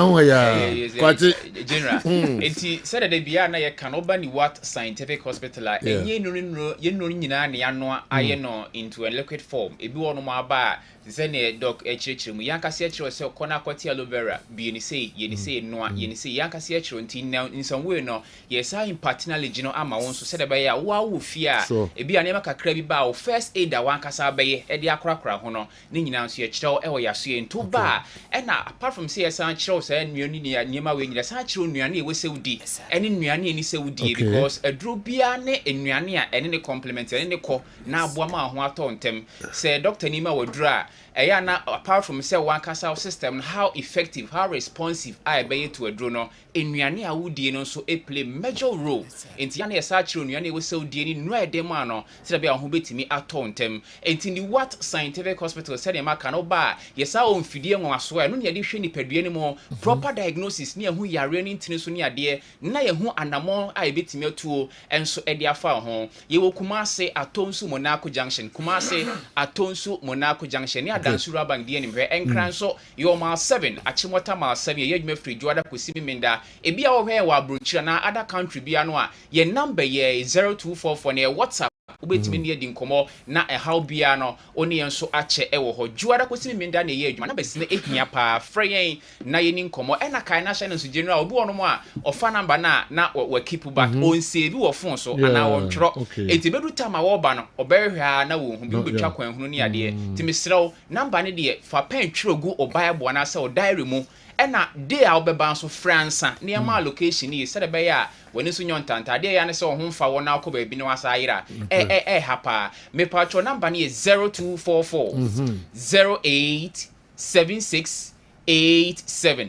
0244 087687 0244 087687 87 ti odia da beba bia no frɛ number no na yɛbɛgye wo so bibia so ni awon di nkomo ebetima kyerɛ ne ba ko menu wo fie bi o first aid da wan kasa bɛyɛ na onso ode akrakra ho general. Okay, yenase kwache ni Dr. Paul na monkoso a monsa amanfo yare enso emai eduro titan na ho na ushia Dr. Paul na ho se simple kra ne man kitin bia okikambo mu a itma saware pa ne mom frɛ no na dodo no anso no mfa nko ni what scientific herbal hospital ntimi mod da bia me bi free ni what scientific hospital. Okay, sure. General. Yeah, kwachi. Bamba O1 hoye. Bamba sheho tafo champion fashion designer. I say no hoye kakra. Performance too. General na musu say niam ko ni mu. Okay. The contract ni ade no. Sa. Wa on kan kire o. O je shine hu din. Bamba O1. And what to say from onye bad cry. All right, medemasi na sign mo adwetwe enkomo ebiom. Na mewa no so no Dr. Paul mewa no meni omo agro ma me o. Misrewa. Okay, young fancy Emamo, the best show in Ghana, tuned in from Cologne, Germany. Can Newton highlight the tactics and formation Otuado can use to help us beat Sudan today, along with his possible starting 11 for the game? On Hineba Kwati the way Efri Cologne, Germany, and Ama Yensa Aka and so Ewaha. In fact, the IMC is long overdue. We need a permanent management for the team Asante Kotoko. Kotoko can't use an IMC to run the team every year. They've done their part. It's time for them to leave. Barros, Edway, Efri, Bibiani, and Abekainsa, and Anopei. I'm free Barros ho. Now, our Muhammad Baba translate now quickly. What the no and so Brian. Your WhatsApp messages were happy. I know so no yabefa na nina no yade hunsem abremo. If people are applauding Ketokreku for what he said to the Black Stars, then they should applaud Andy Kem as well for saying Ketokreku should use the same energy to make our local league better. Let me add this. Since no one will take 100K from our local league so that any energy won't be channeled to our league. Okay, and if you Sunyai Zongo energy way and so Brian. All right. And then you see do wife birthday. I see do Tachiman. And then Angie birthday. Inti Angela I see do me wish you happy birthday. Nyamenyo kesiwa Angela na hwe see do suye mai. Nyame shroud. De wakuma epebia no Nyankopon onye ne kama mfama o. Ne mo mehwe wani mu a ojo. Fa hwe see do suye mai. Na ane du bia o hatu kakra. Wa na betimi aware na mai. Happy birthday Angie. All right. Awa. Sergio. And AFCON qualifiers, some of the games, Nim say Minian Teuto na Isaac. But me interested in Enwa Asema coach MS5 Eka Emeka Ivory Coast coach or say a crucial some of AFCON way. Afei no more who how to defend the title. Okay. So since Hassan Shiata, Yenyas will be winning AFCON title no defend it.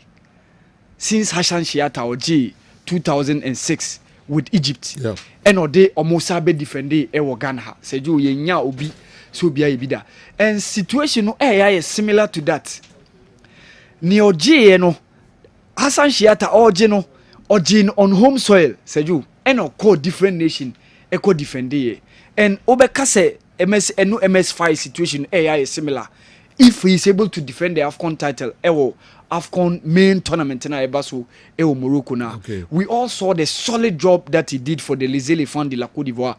After she will take you over, after the group stages, Abricus, Enya, an abysmal performance, losing out to Nigeria, losing out to Equatorial Guinea in that disappointing manner after winning almost first game of the competition no out me back etimi be win the AFCON title no say adia order je no say obetimi a win the AFCON title no say you honestly a bit difficult going to the next AFCON say you a lot of countries are now coming back.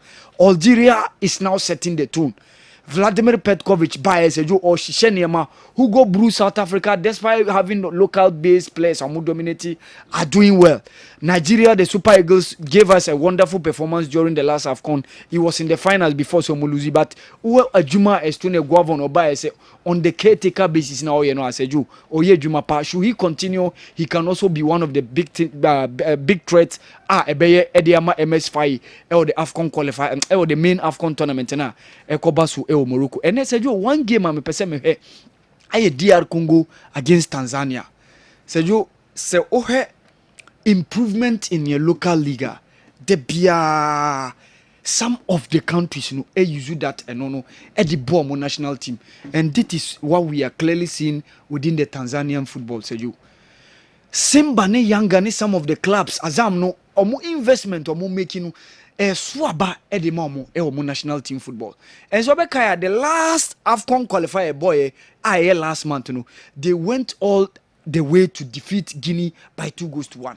Even in the presence of Elix Moribamo and Nabi Keita, those couple of Tanzanian players dominated come foreign based guys why Mbwana Samata mo omo virtually younger ni Simba boys na enable. And that game against DR Congo ene ewo Kinshasa said you be one to watch. DR Congo enya 100% in the AFCON qualifier so far. Their first game they went away and then defeated Ethiopia by 2-0. And omo betina home ebe defeat omo betina home ebe winning omo second game against Guinea. So they are now going head to head against Tanzania. Tanzania team now we are so they say after going to the AFCON, the last one of course Cote d'Ivoire, they want to go back again. Tanzania munyek omaya omota qualify for AFCON. After 1980, the next one they came was 2019. Egypt. Okay. They missed out near course Morocco, Cameroon 2021, no? And they came back Ivory Coast 2023. And on the importance of making an appearance at those AFCON competitions, and that's the reason why our national team now.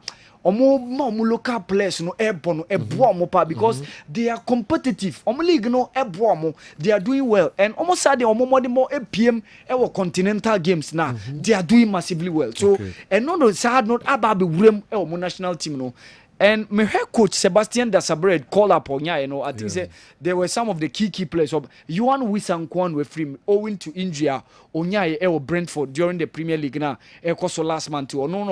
One of the guys on count but Edo Kayembe of Watford around and Obeka Fisting Kalala Mayele Meka the striker of Pyramid FC and even the last game he was one of the guys Onya Nidi on the score sheet so and one of the things Ebeboa DR Congo last AFCON they also gave a very good account of themselves. They went into the semi-final for the first time since Burkina 1998 and they did massively well even though it was in the third and the fourth place games Omone South Africa boy and South Africa the penalties ABT DR Congo is also rising very very well within the African football. They came very close to qualifying to World Cup. Omune the first black African country to qualify to the World Cup. That was 1974. Omuba close. It was the last World Cup qualifier playoff now. Omune Morocco boy ahead of Qatar 2022 and Morocco for no this time around Omune Sudan, Omune Senegal and the group. And for the AFCON, they are doing a massive job. So Sergio, a very very difficult game, but based on the home advantage at DR Congo, I see them having that maximum 3 points now.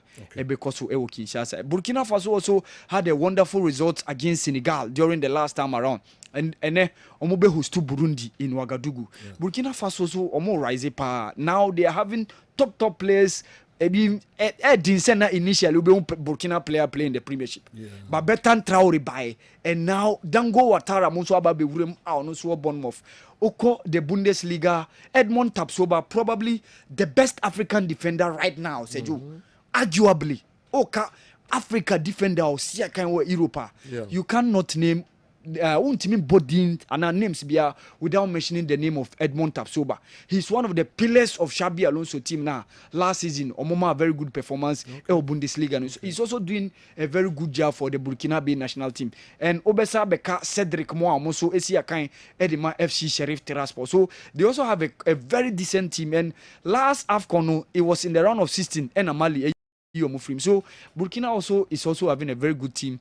Another game, Kessben, Omo national team ne rise. Don't be surprised if you see them qualifying to the World Cup.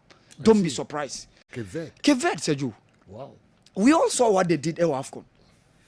Omo ne Ghana ni Egypt, Sergio, no more top. Then what is that? Yeah. They went in that AFCON without losing a game in the group stages. Defeated Ghana, Omo Mozambique, and even in that game against Egypt were the ones chasing the scoreline. Okay. At a point now, Omo the Egypt echi aka form and Egypt 2-2 scoreline no before say Egypt go through.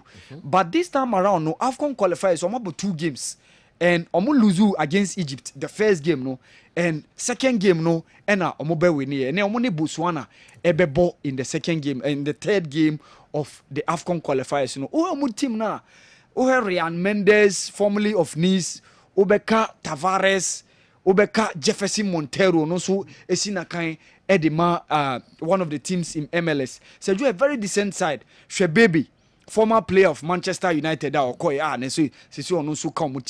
he's also doing a very, very good job for the club. No? And I think it's one of the things Kessben.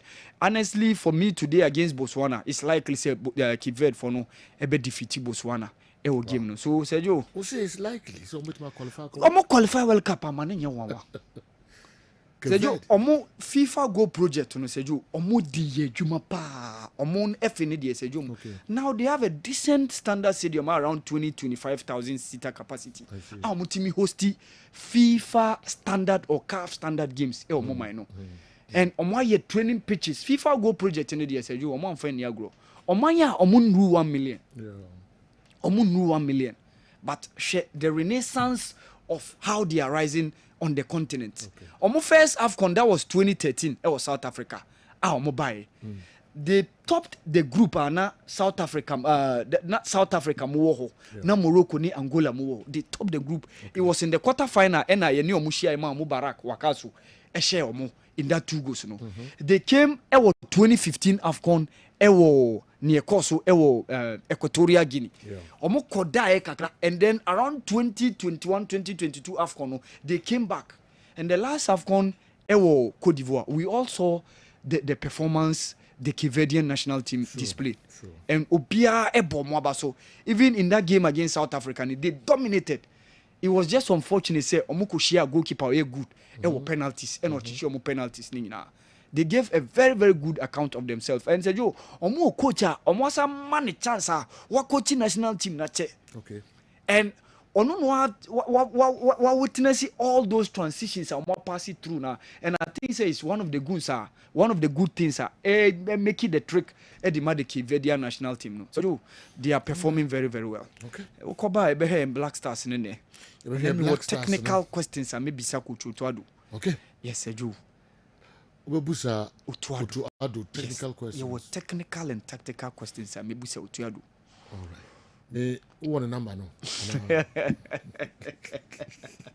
Mama kai kwekuma kai.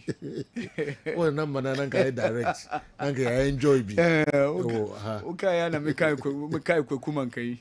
Okay, I go again. Yeah, there was a time you fresh show no.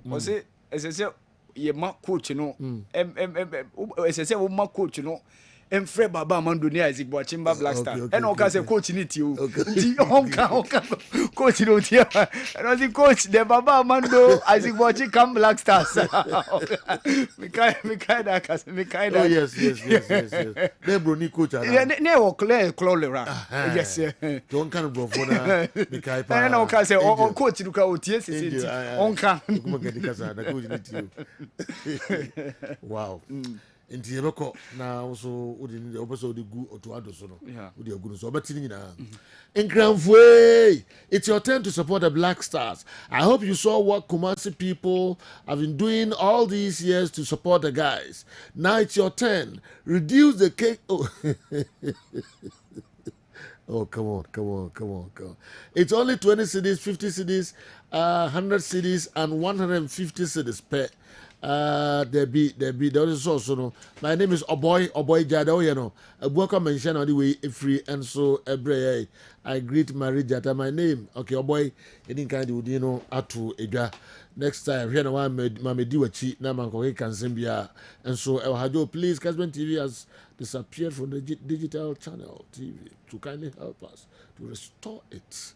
Mansa Musa Ashaiman, anyway, and so every but Foguso, a yen, Sissan be near dear P. Enche, Matian Papa, na Moba, nya de a better cry, a sing the Namunian cry, and Timuno technicians no quite a crabby, Zaka crabby, by and I'm quite so by Bidua, and so on some eber. All right, your WhatsApp videos, Kakra, and so I will have WhatsApp videos, Kakra, Yapesi and Sana. Yede de aka nyina enso ato amuso Whitney I ready a mama yenti omo kakrai.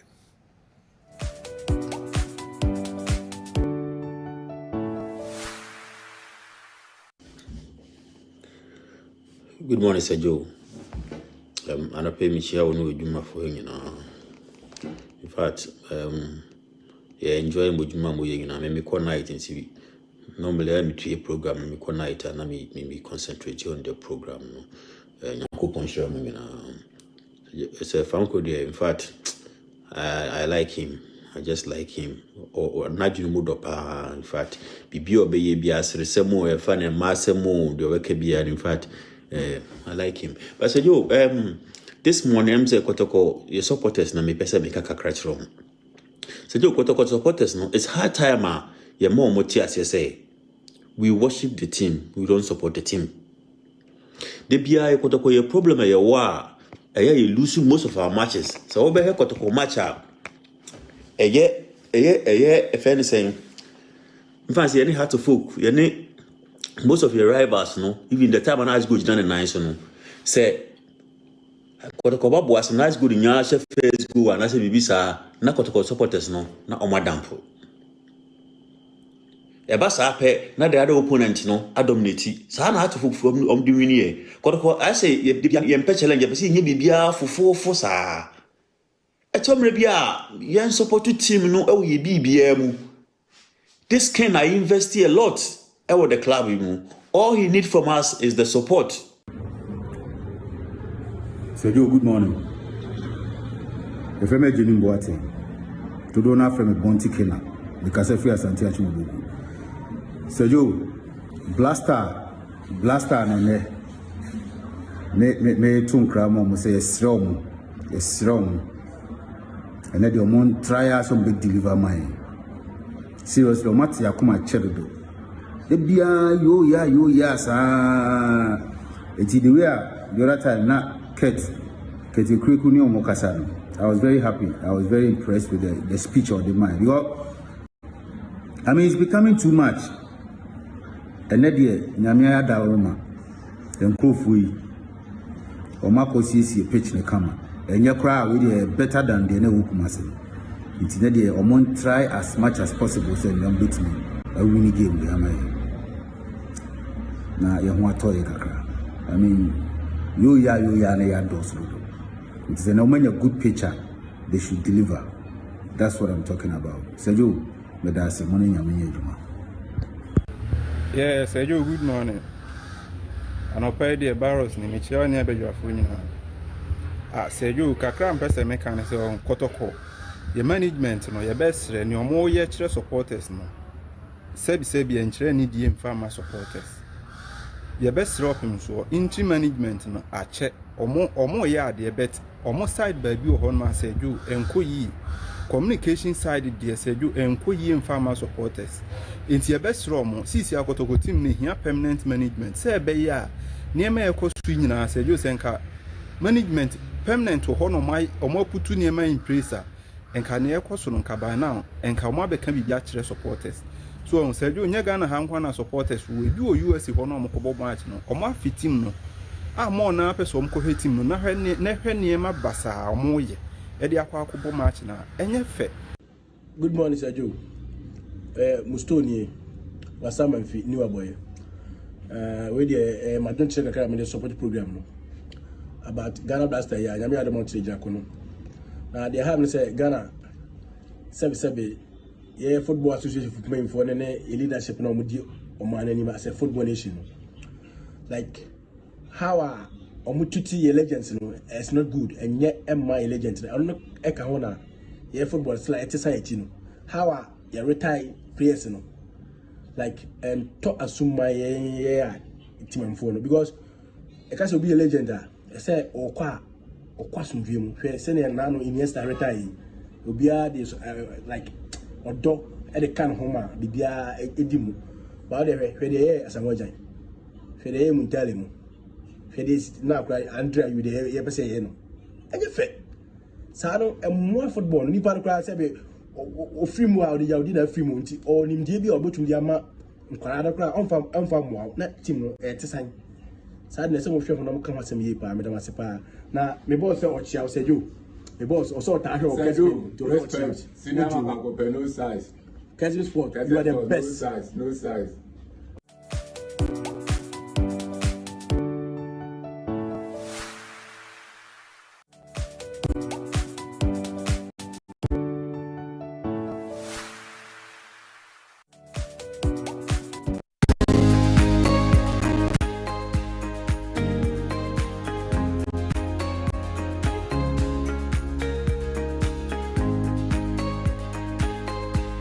Okay, young fancy quickly now. Young Twaso Emfa Mamo Kessben 93.3, Kessben 92.9 Accra. Andy, so what comments Kakrebia Obeya Nafi Atwaso in some doors on there. Kakrebi. Yeah. I perfectly agree with the submission by last and say acquire your captains first retire from the national team is not the best. Or cite example of Steven Appiah.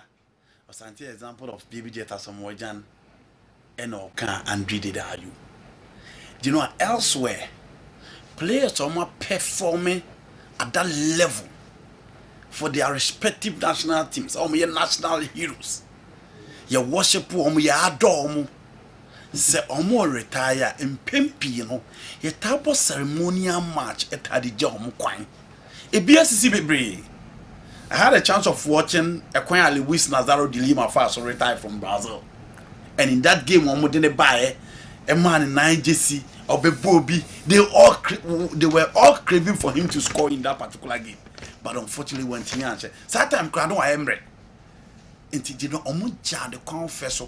The same thing applies to Kafu. The same thing applies to Roberto Carlos. Lucio in at the same thing. And you know, these were players now be a ball mutin. Now mutin da obiano. Or mine cow. But say you, and you may be so that player air retire on Bomati Janokwan. Obio or retire from the national team. Now on say kwako 20 game no so. Into should be to say Griezmann. Griezmann need the talent that you already Daniel's more. Not to the talent of Rubili Bilal. But after Zinedine Zidane, can one player where you're consistent for the French national team you are talking about Griezmann. Mbappe above overshadowed with a better PR. But Sergio, this is a player or J man of the match in the 2018 World Cup final. The best player in the 2016 Euros. The top scorer in the 2016 Euros. But in the war of France, we are saying it's right. But you know, none of say French national team no or retire or concentrate on the career and one let go Madrid. Until officially national team no are retire. You know, so what they buy the problem are ye players we want to say. So through baby or my home didn't go fame. Na born on team more for the national team are still no more person more. And that is a problem. And you know, ye players no so ya need so be who say omo cast some near the abawie. How many of our players? And our omo cast oh ball if you feel corner ye mo bio ye mo national team bio. You know, even in the twilight of their career, they still want to be part of the national team. Odru baby at you know, wow, who's an award in Bafem? Look at baby that in the AFCON or before Obe ball in City. Well, who's a award in Fem? the oye 2006 the oye in 2010 we in injury situation baby or coffee fair the demand for the blasters and you know born on the board the fans no so boy unya fans after retirement sa fans ni namba it is a one hwe ye ni sika ma akomienu a wonsa be saka ni nyina na ya na all retired you know yen hwe the situation of the day you see here dear coach to ado edi ye the day you know say baby anko retire okay but they still feels he has the quality to come back and play. Sure. And you know, yes, didn't say, oh, qua. It is to appear that Ben or ye announcement so retire. Yen should baby jet. You know, yen should other players as well. John Mensa Munina, you know. Jonathan Mensam, you know. Yeah. John Boy. Said you, on Terry. And once a call up no you and one out. Yeah. But properly, you know. They don't retire from the national team and they don't make any announcement. Say, me and a son, baby boy, baby just started in 2003. Just last AFCON was 2019. Yeah. You know how many years? 16 years in the national team. The top scorer for Africa so far as the World Cup player concerned. Yes, a World Cup now since 1930. Over 88 years. Oh no, no, top scorer. Did you know? And just after that tournament, you come out and tell us, say, Bema Beyebi, Wami, but you know, and penny for say, so your home Emma Bibriba, your Kujao, and only a day I took your players in the blasters. In two true baby now, one day Buffema. Ghana, you demand in a watch, so the expectation is so high. Yeah. Until now, one's what dear to me say, me and I'm a buyer, and I'm a bubble blaster. Me would dear say, baby, I'm a druid dear. Me pese me share me ball a me born wa abrochire na me concentrate you on a blaster at the know mediator. That is where we can arrange for a certain game. Say, oh, it be a friendly game we are here boy there. You free baby jet. Not the last 10 minutes no. You from on yen cheer up. You first Steven Apia. You first to Ali Montari. You first Imam Bedru. You first Rabi Mohammed. Not last 10 minutes no. Wakasu. You know, still our Wakasu baby ojinande. Onya blaster obebo. But no clear woman say we've transitioned from the Wakasu midfield to a new midfield. Yeah. And when we see a young player or what that determination or what that quality or yet that combative. Obey a certain midfield that mind the Wakasu they mind. That is a fact. Or free on your young midfielder like him. But the reality in some they say I hold dinner no the bokan you know any net and your pet. Sure. But you know when you not actually. Se coach be to omonsa from sisi ombesa aba people nti se koye sa dia e ya na ye catch us here retire no ya na eden the last player or retire obi ehun bi enche e Fabian Angel Di Maria Argentina for no you know edwuma wa bedia me omu nyina no si dwumadie no o de be wie ye hu ha omu si worship no because omu fana so omko boy ya wonya ho din no mantimi anye a chile mode ball boy and omudana say in the pie bar stadium hobe say homa ebe man goodbye no you know na so any into your players ni nsua so ene your captains nko a your players ni nsua so say ball no uboduru ba bia untime mo nkwa wieye enye tintintintina Ronaldo ne Messi ye ni bi ahoden na ba fam sometimes you need to look elsewhere and concentrate on your career.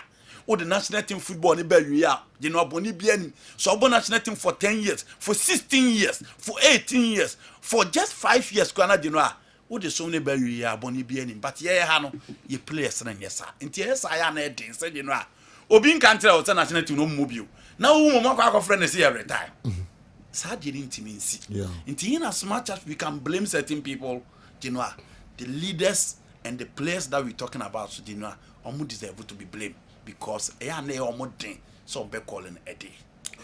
All right.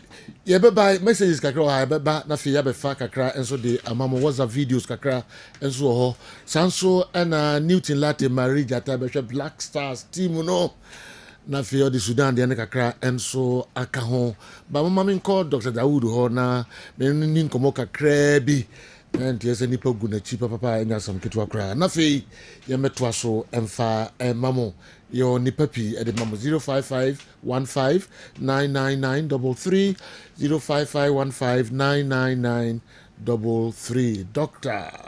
Dawood say yeah na me ado me ye pa se jo da nyankopon asep ni ma de konti a wo sere wana wo sere se me sere wo sere wan se me ti me office wa ho ana edu Thursday se na Shadrack ba na me te ho sa na me sere odi nti na wo sere se de wa plan nyina no yeah na ayekwa se sini na me hwe okay na me se ma dodge no all right so do one day one day na me ba no so no Laka me ba na nkrofo started this year no kwa so okay me nya call bi me gina call no so di na me so say intra okay say na ye say jo no for no enye se na you afimu o da bi say call no na asem na make etiefo we dem mfa nche me call no mu asem na make see why 2 minutes okay say jo no for na onum okay onum no kwa na or the check breast cancer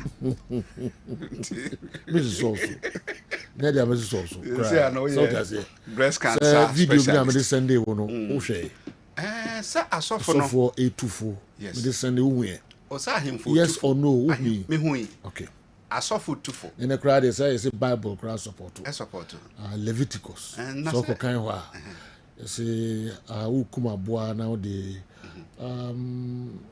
amanyankopon okay nyame so pa boa no breast ene ninsa in shoulder ni fa no Leviticus na kan nyankopon kra pe o pese o chese nyankopon no mean cancer okay because enya de boni the mean enya de boni okay yes did do to aso enya de boni oh no for enya de boni so we research kra na it's made up of tissue I am moton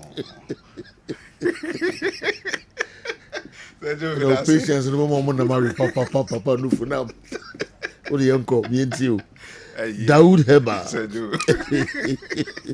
yanko Leviticus me pe in the exact quotation I want the war yeah yanko very sentina on za me be trust ya refi quotation yanko dey na the prayer obey dey me do bad dey so ene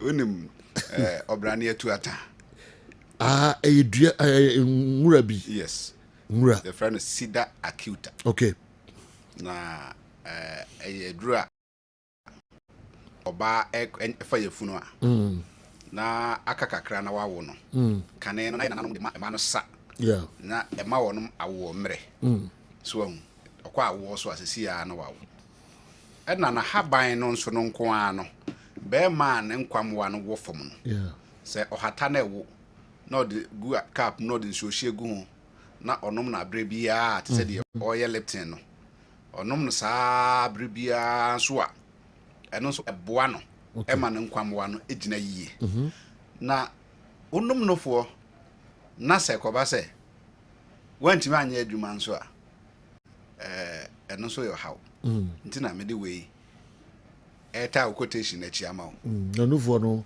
we effect bi was hard now kan so ana oh se no for no na se sad no me exception to the rule yeah oh minim sa me de chew se be ya na won so chire ngrofo e bi anada o se na nse na mintimi made na won so de man ngrofo se onyoma be ekuta me no ka ba ye na wa hwe na wa cancel be ko so da wo de ba ekura untimi nka all right we ti mo nya ne ready ba okay oh betimi de abetum no video we ma show all right and shame so do e ba sa yeah ni hini no obrani atu ata ni hini no wutwitwa ne nketenkete na sa odi kubensi o hye te se de wa hye bitters no ni hini no ana haban no ni hini no na haban no ma nkwamwa sperms okay obi o low sperm count e ma no ebustu no ma no ba bebre okay ena na hini na nkasa no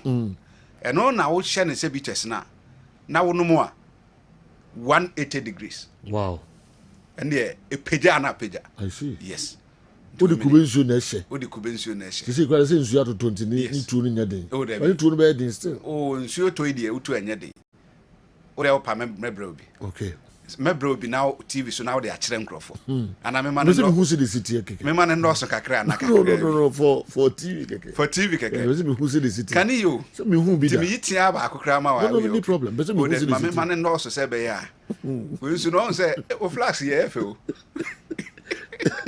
uri kubensu fra na ide na Open complete. Never.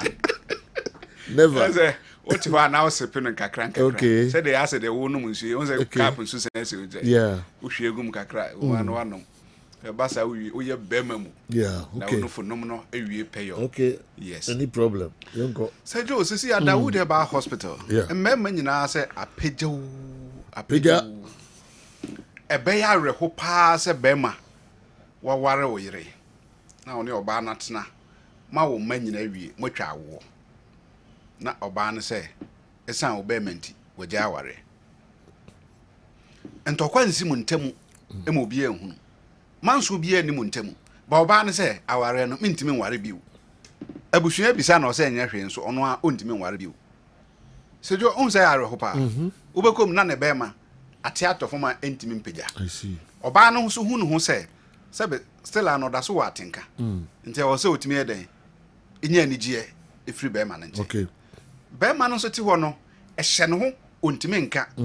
And other Into but checking memma, it be a best at Reno.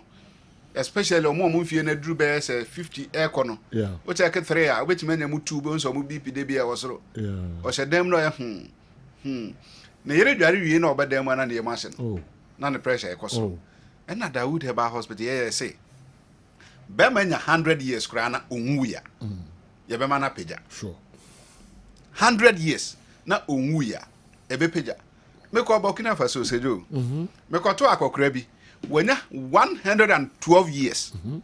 In fear or ha any doom, yeah. Nana Yeria Marco in Num. Yes, and a year penny for the beer from Craco. And not for our warrior. Na last wife no. Yes, home. Or home. Make up. Last wife no. Over 21 years. 21 against 112 years. Now him say, akwara nechi. Wanyem no. Ono anadia. Ono anadia. Na akwara no obekọ no te bicycle so no go afum. I see. Asan say, odin haban. Odi haban di. On the catcher, Mr. Dawood. I did dine a member ton and sa friend on the bearman. Who are the bearman echo? But only ye dear. The bearman ye. Omunya the right plants, no. Yes. Every and no more. Yes. So what I say? Yes. And only a seven. And on a Dawood did Yamedi. Okay. Yamedi a chairman. Mensumen keep it not Mensumen Case. Minya 120 years I'm in the Benjamin. Minya 100 years I'm in the Benjamin. I was a made boa. Nanya mentu nipa ne nsamfre nipa no kwa de ono so genani. I see. Joba Dawood eba hospital. Ye de drone mana apejo. Okay. Na no opani bi ba ya 71 years. Enfie de oson ba. Ko me ka kire nse ja. Se unwi, oba ma be peja. Oso doctor Oboa. Oso wa chini for 11 good years ni. Ohun aduro bi onye. Na me say na say fe na wa ba Dawood. Oso ohun aduro bi a wonye. Afe na wa ba Dawood o. Ye ma na aduro. Okọ first day, second day. That also 3rd day no. Me wa no pa be 6.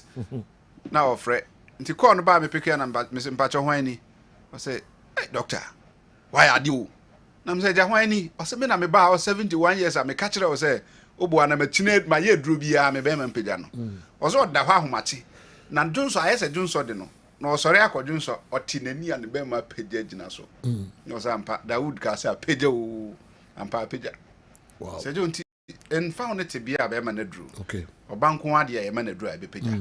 Your numbers is 0244 0244 88 64 37 0244 88 64 37 and a 020 168 1717. Yeah.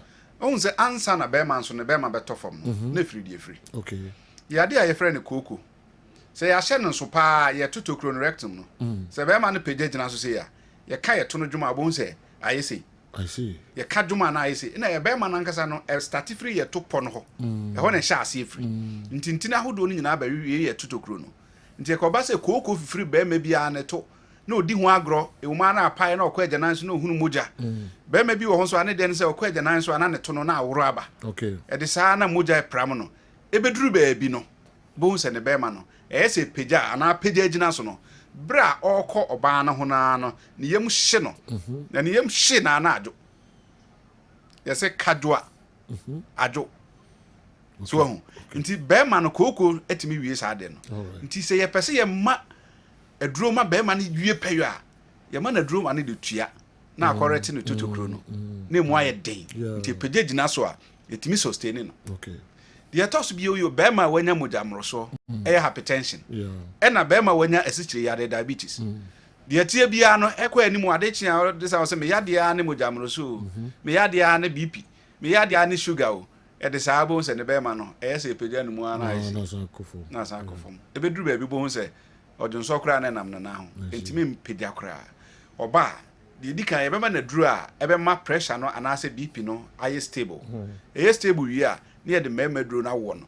afi pege gina so say gina so enhwe na nim kra straight o e be say 180 degrees say jo be ma bi wo so wanya infection na ye enemu ya ready bi na du ye no wanhwe so anye ni ye nti signs and symptoms ne ba ye no eno no treat ye wan treat ya re na nkasa eduru ba bi no na abeja no complication ene say ne be ma na adwojo asan afon aye ketekete Dawood Herbal Hospital yes ye de wura kwa ye mu aye fa aduru ne de apegya no nti se jo se ba mema sem se ne be ma aye ketwa ne be ma adwojo ne be ma no apegya oni oba hia sema pet na ne ho sane na Dawood Herbal Hospital ye wo edweso krapa se jo nipa no fa dweso ka kra na onka se obesi wo Dawood Herbal Hospital so odukuma se no fa dweso ka onka se obesi wo Dawood Herbal Hospital ye wo kwan ho pe edan akane na Metro FM no mu no eho na ye wo all right numbers ni bio 0244 88 64 37 se jo bon se na obehia obi no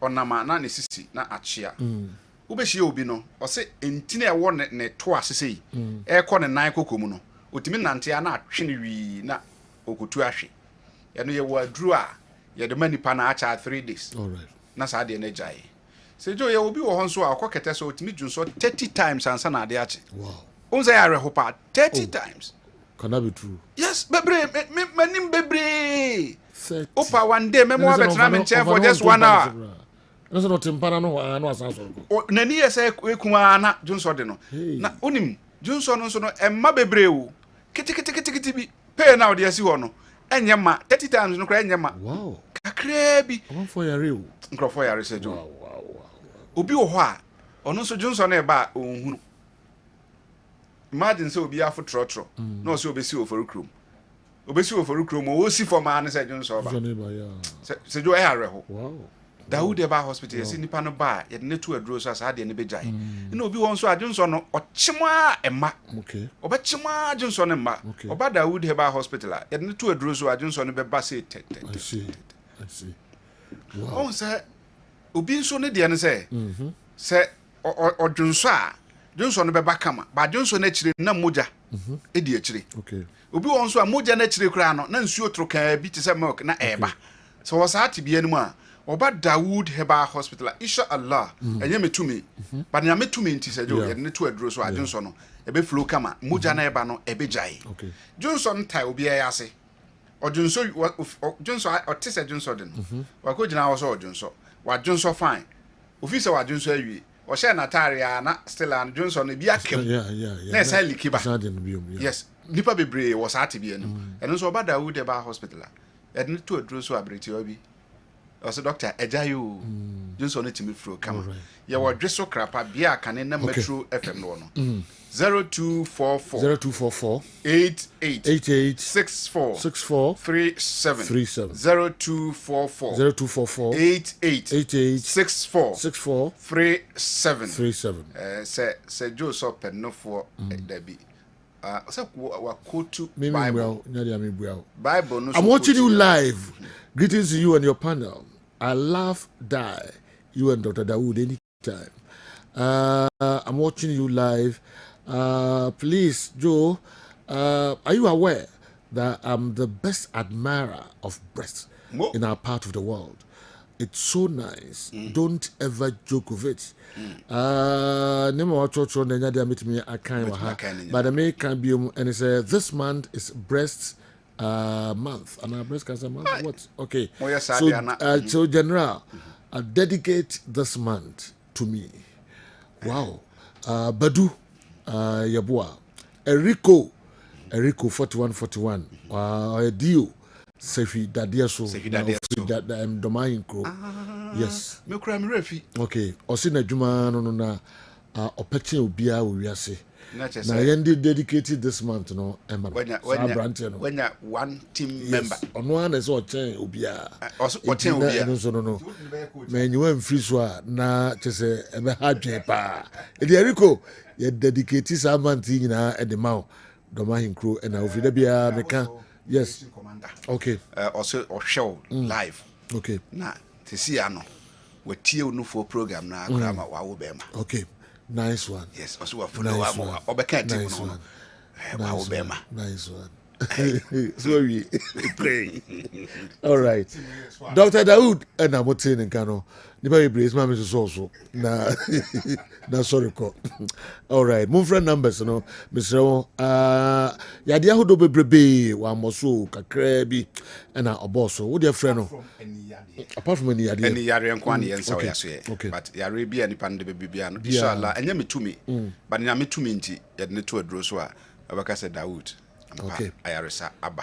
Okay. In your back. Among for business US. Or say no ne pamo jalebi a pa pama tarema pa but say no to US and no or sending the picture cry mama. So yes, me ready no. Na me the amount. Also share live yes. All right. That kwisisu busa said also ye ditua no at saying ebi wo ho. Okay. Say no ne boa ma ne no nko I don't know. O say no nko no. Na say ya to hia. Ya to hia. Enu na ye adwuma ne nyina. O to no bra wa. All right. All right, the best ya doc ya dase pa. The best I know atwetwe enkomo ebiom. Ma be sia afa kwan no so ntimi ko a me fa ho. Na say wo pese wo beje. Me hwe. Me ye bi afiri.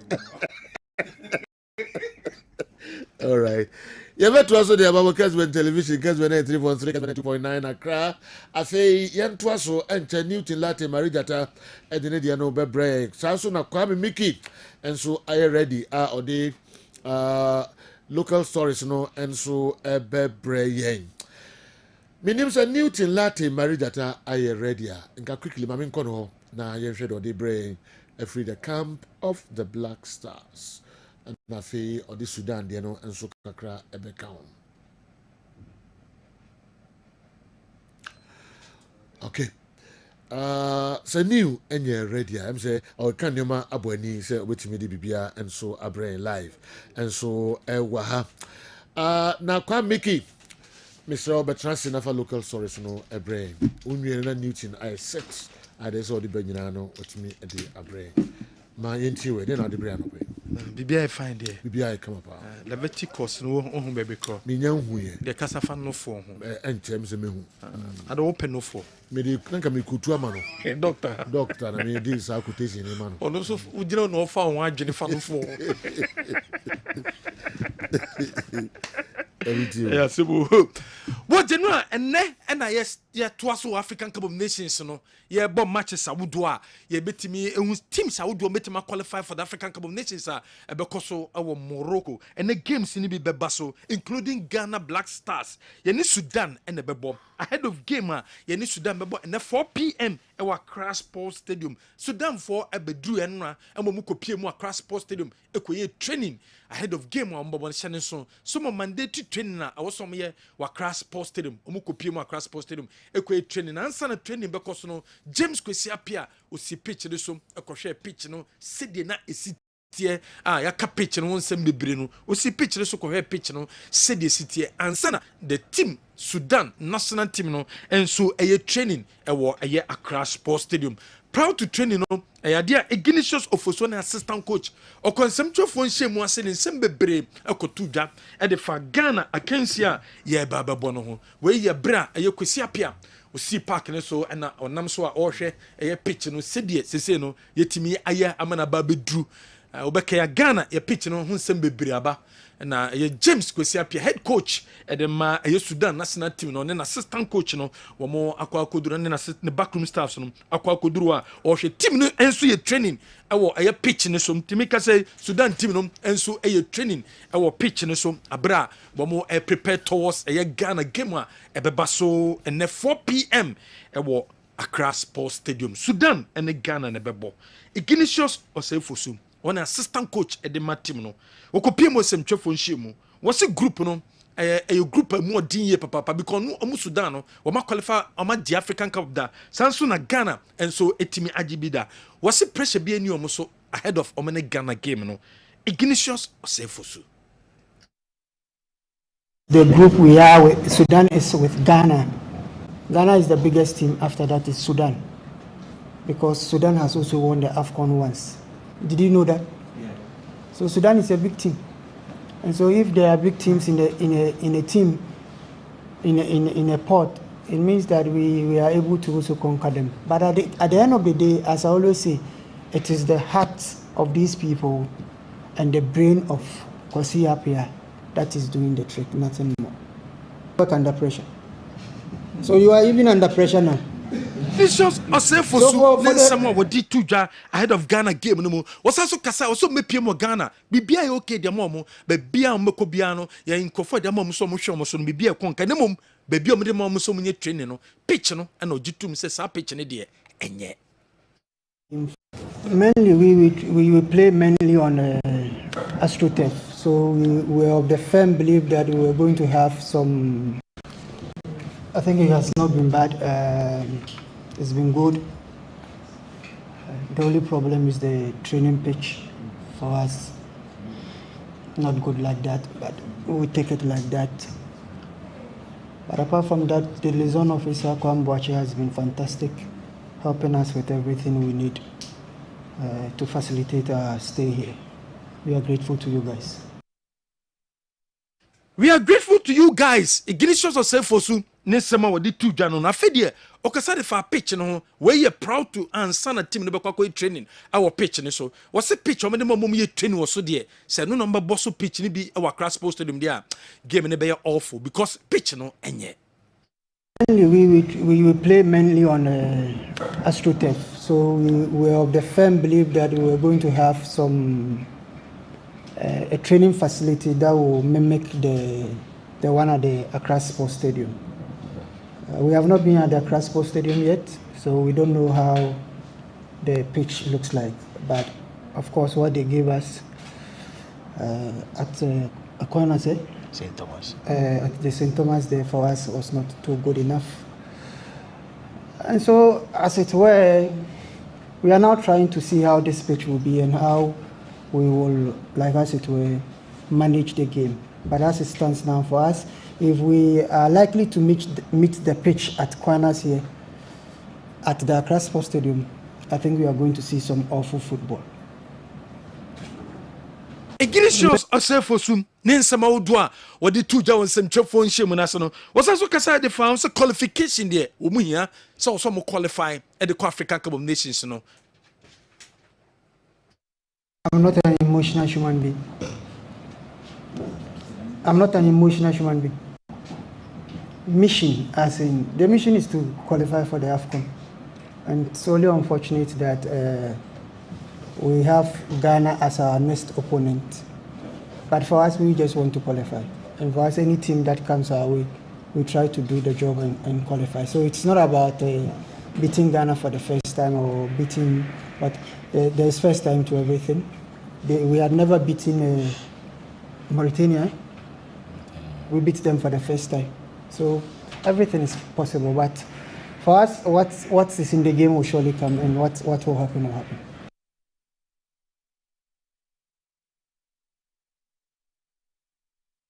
Ignatius Osefosu assistant coach a day Emma Wamaya if and that's why assistant coach at the Sudan national team no nesomodi to the Jomenu a player was siakan at the Sudan national team no was it bomb on my GB painting pressure and said that in your muscle. The first time for us to be in the AFCON. Sudan is not a new team to be in this kind of competitions. Like God said before, we won this before. And I think you remember we beat Ghana before in Sudan and we qualified. So there's no pressure, there's nothing, we are very calm. And we prepared well for this kind of matches. And actually, I'm very happy to be in Ghana. And actually my favorite player is Gianna Samoa. it's a great honor for me to play here in front of his family, against his family, and he's watching, and I'm proud to play that I'm gonna play like him. Thank you. I don't think it's a question that I can answer here. Okay, first of all, I want to take this chance and thank Kwasi Abia, Coach Kofi, and all the managers of the club. And it's a courage for you to put a weapon against your country. I don't mean that kind of weapon, understand? But yeah, but like they are going to represent Sudan tomorrow. And Kwasi Abia have experience. He was there in the World Cup before, and he was there in Sudan's championship before. He knows the Sudanese player very well. He knows. Sudan and Ghana bebo and in some truthful shemu, woman in some outdoor at the Aquaco to draw ahead of Ghana. Game about so 4 p.m. I wore a Accra Sports Stadium, and no any said Coach Otuado. Was it any defense and quote instead of focus a defense no problem on any defense and I was set a finishing so more a young juma ahead of Sudan game. We have to learn. It's not only the way we defend, but it's also the way we finish actions. So sometimes we play around too much, and I know that sometimes the spectators they like it, they love it. If somebody maybe can go forward, you go back, you put the ball over the other player, and everyone will be hey. But you know, we don't go anywhere with this. You know, we have to be more straight, we have to be more effective, and we have to finish our action. Because one thing which is very, very clear, I strongly believe that Sudan have two chances, offensive transitions and set pieces. And once we finish our action and we stand as with our block, we won't concede a goal. And the past has shown also that the goals we concede were always like counter attacks or maybe set pieces. So this is what we need to avoid. And they're very good in this. They are leading in their group, so it's not that we should underrate them. They're leading the World Cup group with Senegal and Togo and DR Congo in the group. So it's not like it's a cheap team. And all the statistics you're bringing up from the past, to me, really irrelevant because the times have changed, and you see it everywhere that the so-called small countries they can beat the so-called bigger countries. So to compare these times, maybe when I was playing on now, it's not fair. You know, it's for me, like I said, it's also irrelevant because we have to look forward, we have to look and see what we can do to win this game, and that's all.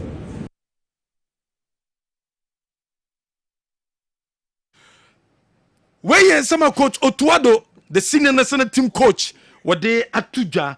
Yemfi Onienko outstanding games are about so Ghana Premier League, you know, matches outdoor and so baso, and no in Swatermine and the Brekum Chelsea goalless draw, and a medium and a summates, and so about goalless draw, our Kensi, you know, ya preco a coach at the mine Swatermine.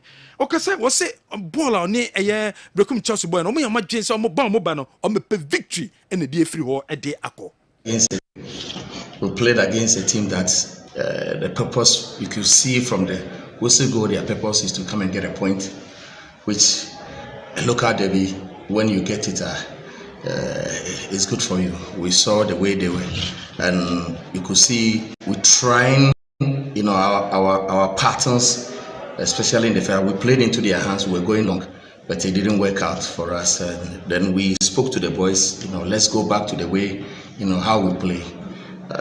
Second half we came in and we made sure we put the ball on the ground, and the chances wasn't clear chances because they were packed in the at the back, but kudos to the boys because for a few weeks now, midweek it starts taking a lot out of them, but it's better, you know, sometimes to get a point than to lose. So it's a point that we can we'll go back to the drawing board and build on it.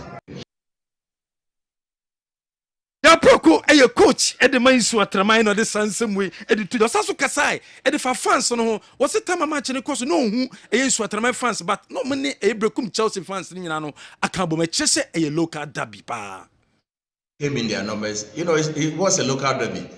Local derby, and when you come in their numbers and the way both teams were cheering each other, I didn't know even Brekum supporters were as much until at the end of the game I realized they also came in their numbers. And the way they were all sitting together, it was beautiful. It was like Everton and Liverpool. You know, the way, yes, they came differently, but they sat together and they cheered the home team. Both teams wanted to win. We wanted to win more because it was our home. For them, a point is good for them. But last season I had the true 0-0 here, and you beat them there, and then the FA Cup, you eliminated them through penalties. Another 0-0. So local derby is always a difficult match, but at least 1 point. And the way they came in their numbers and cheering the boys, we will not disappoint them. We'll come on course. Yo, ya peko a coach at the main so atramine, nin somebody to Zakaria for senior play Sinakai a day and Mabrekum Chelsea. On also Kasai was it match way in a difficult game, but no me expect so meeting out 3 points a womb. It's a game not easy because coming away from home, I think it's very difficult but mentality at the bar and say about we take 3 points in but it's unfortunate say to me only 1 point so call back now corrections I will say to approach next game na with the game the departments your defense midfield and attack defenders no mentality at the team they say ball basa bia na say just ball bia keke into net so every game bia na your current mindset say yen share obi ani ho kwan so be share na say nyame ya do na say so to me share so a na eno ano na dey say be mo obi akwan ma what the ball to end A Premier League match Saudo a etimi eba so na a coach Saudo no e de nsema wodo e de atudwa enne discipline committee bomo abetena say na cases a pending no makle e de free osanso na coach Ibrahim Tanko and the response and so akoye omo man Thursday say nkene no from batanu a we metimi the response akọ and some okoka abram ni Kumasi Asante Kodoko a boy said 3 gentlemen be and a see akensi no a womo ekoboaye emma ayekotoko edinkum de no a yemfa insia no okay kwa make your stories no ebesi na fe Yako Newton Latte Marie that was a why setter. But before they call Newton Hono and then a DJ KA the birthday. DJ KA. Now I'm so we one our yaman special. Oh, could you do? Could you do? Yes. Yanum could you do? Yeah. See the koye. Yes. Dear, you come to us a career friend or somewhere. Yes. No, I could dance some. Let me be able to do bottom say. And then the baby at Skaka Kraban with yeah. Someone busy. All right. But he's a special guy. That's TK, true. very happy birthday to you. Okay. I'm saying with the dear Nam Chenche, man at the Bebambo. Happy birthday, DJ KA. Sanso and Elizabeth Okwe. And then also birthday. Lizzie Buanim Senior High School sports master, the wife. And then Elizabeth Okwe. And so birthday. And the young wishing no happy birthday. I'm saying later on Baba Modena on Sunim Fonino on the until Lizzie Dianaba. Lizzie Diano also at the Abreye. Na Kalaba and so birthday and then Tiokoba Ninano Yabehe. Na ehun sansam na de abre mo. All right. Enti enkomra. Newton, why set? Take over. All right. So Joe, my set our studio has say my soul. Now enkomo ya boy there ya discuss the draw na no Ghana Blaster game no baso everybody's concerned say a coin best so and ebe qualify ahead of Morocco 2025. It's a big question na yenya answer. Yamrante in a TV so he said, Joe, why drive football no be na say a generation there. We've gone through certain generations and now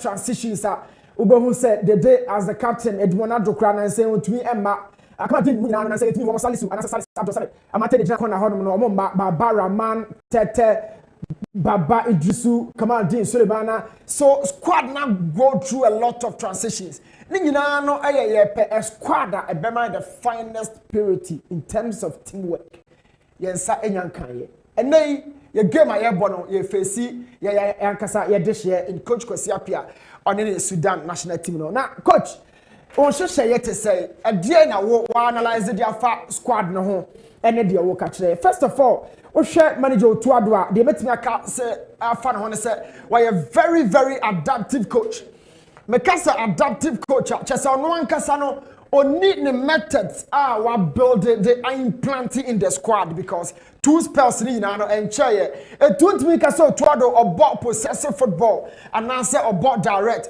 he's been staying between the two ideas na anono kire say o hwe opponent na o ba no su ene ne ban ene wade ahye team no eti die no to ado la ya ba bia obi amechia unim fa Sudan for no na no according to yankomo ayeji no one Sudan for a very physical side omo ho odin pa without the ball on the ball they are very very well built two omo so direct 10 passes into the final third emu 8 or 9 so direct and long into your half for it means from omo goalkeeper no betimi attack here last line of defense straight abro omo pass it through the midfield free we've also said omo ba lucky a team no centrally because omo press aggressively up high the pitch now Otuado wa back three bi otabo the back three no obetimi ahyehyehye the kwan bebre so amana farm na yeye eno na o hwe ewo TV sui na o hwe back three we say a been a Pep Guardiola they did the Champions League against Inter Milan it's a back three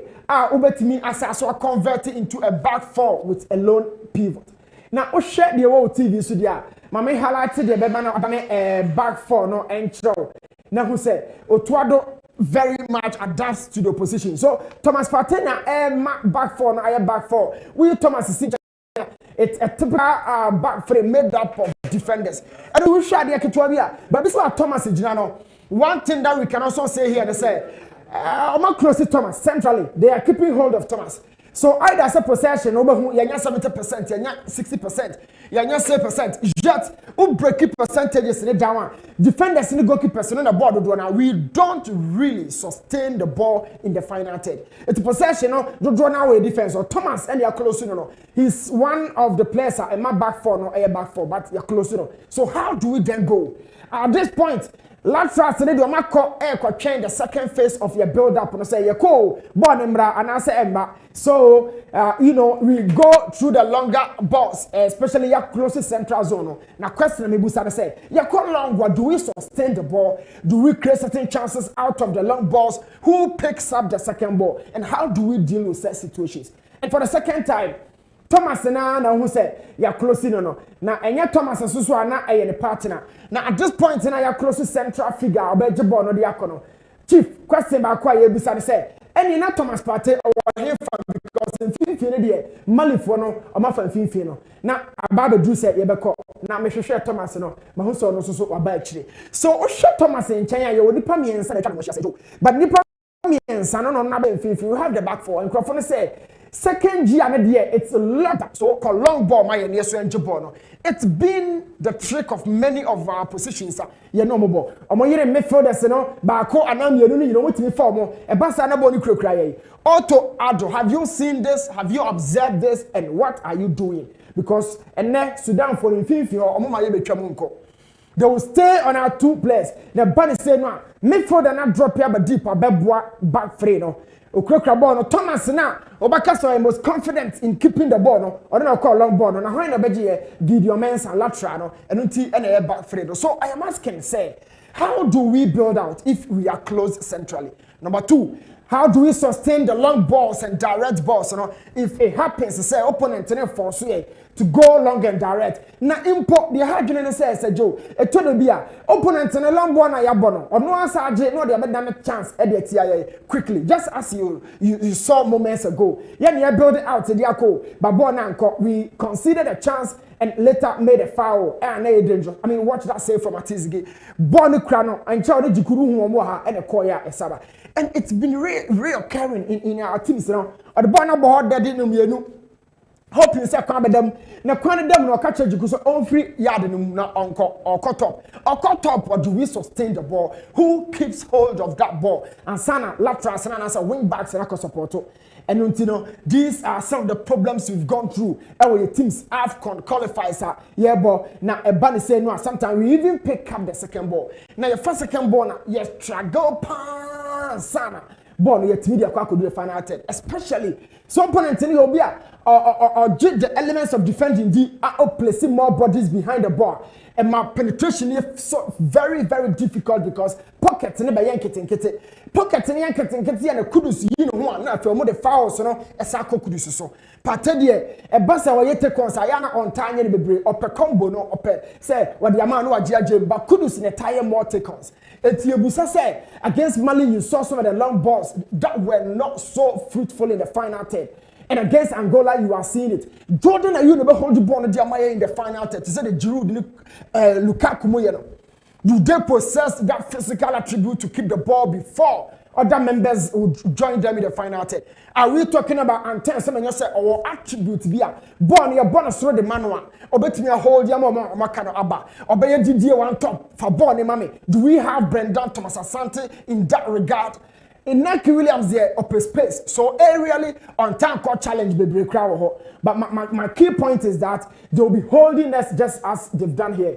And to share or back four on your BM we utilize the spaces, but watch centrally. Look at the overload from the opposition. And FIFA opponent in a bono. So a bass opponent in a fan say Joe, what do we then do? You have a column ball. And I remember possession, what happened? Keeper, two central defenders, a chain, ya recycle. At the end of the day, Ghana on 90% of possession. Chances to say the free mobile, near about 2 pet, near about 1 pet. Opponent in one counter quickly. No, taking advantage of the half spaces. No, not the TIA. This is the back four, so it's a typical 4-2-4. Obiako attack your chair ball. These guys have been held in ransom. Have been held in ransom, and at the end of the day, yes, I say the ball you pay your po. But how do we then go if there's a central lock from Sudan? You better call on ball. Who keeps the ball, and how many chances can we create out of that? Let's all think about this, because yeah, Sudan and now AFCON not the end. Our chances will be so slim. Now yeah, Sudan.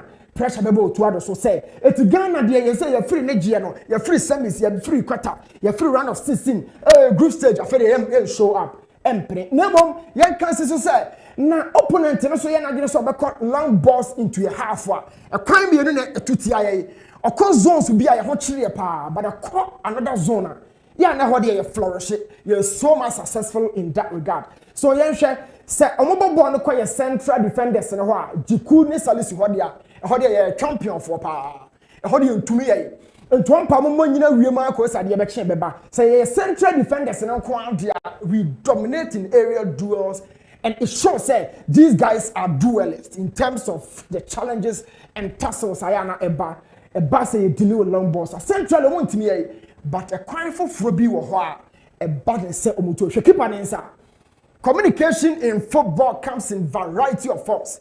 So obi no coaches no technical team or the aqua central jikumo bully number 9 10 4 no sa then they would have to change their methods no any say on messesa normal collaterals no ho na ho de ya ne banesa o me so successful and untino opponent afodo no nyina no mo de basalisu jiku amatem ho ya na ye ho etoye pa but yan kwanche ne nche no ye hwade how many times do we deal with those situations?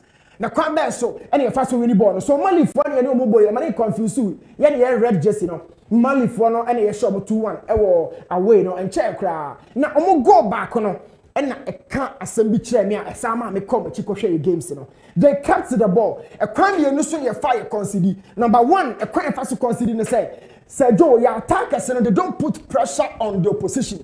Say coach na ka kire mo say momra na omo ba ye betimi age ball and now so mo na put pressure on the opposition teams no we honestly don't know but the team say opponent in the ball na ba ya attackers no so ball machi so won so be run nipa ba ko pa bi o call ya papa na yi na firi mu na omo ba and the offensive pressure in our team no is super. Number 2, so I'm dropping long balls no at the laterals no. Yeah, na ya ho kire. It go away a batia Ghana and Mali ya bought that and nano ya game no. This is Jonathan Anasa Gideon Mensah. Na Gideon Mensah chipe no, there's the goal scorer. Situation in you. Na me catch us a long ball no you dropping the baby ya na successful na area bi ni zone bi dey ho kire.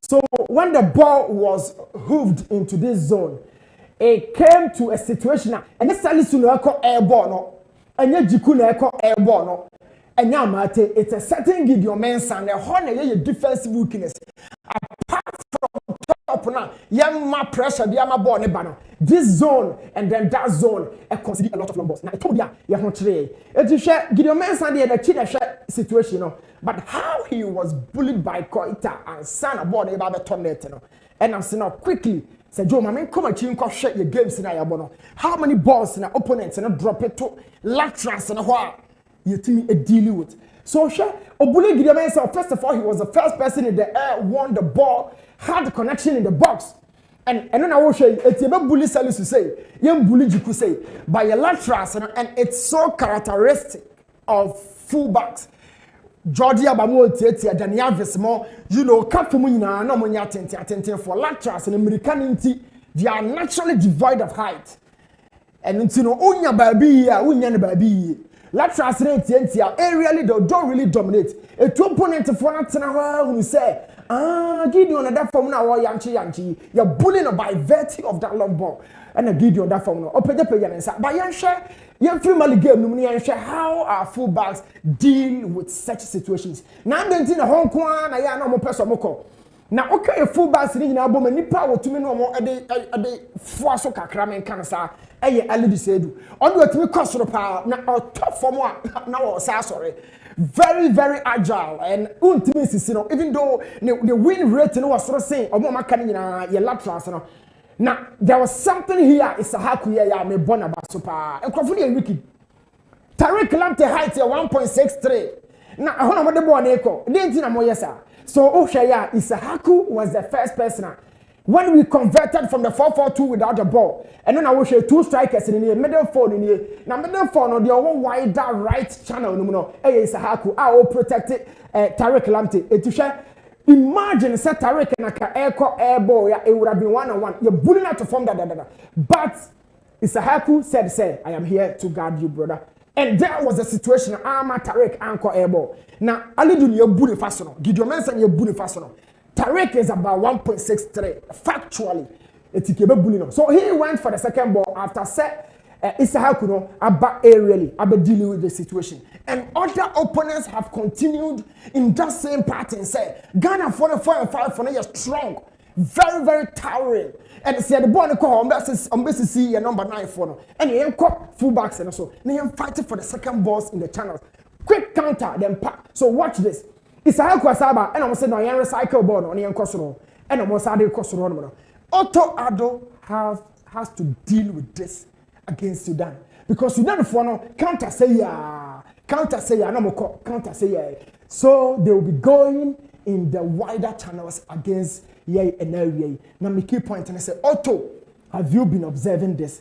Now who say Ali do the ultimate train ball from now also be ball from or Breno sorry he's one of the win rate was sort of saying Gideon Tariq but all of these guys are saying a feature about now Shababi auto throw and canceling show.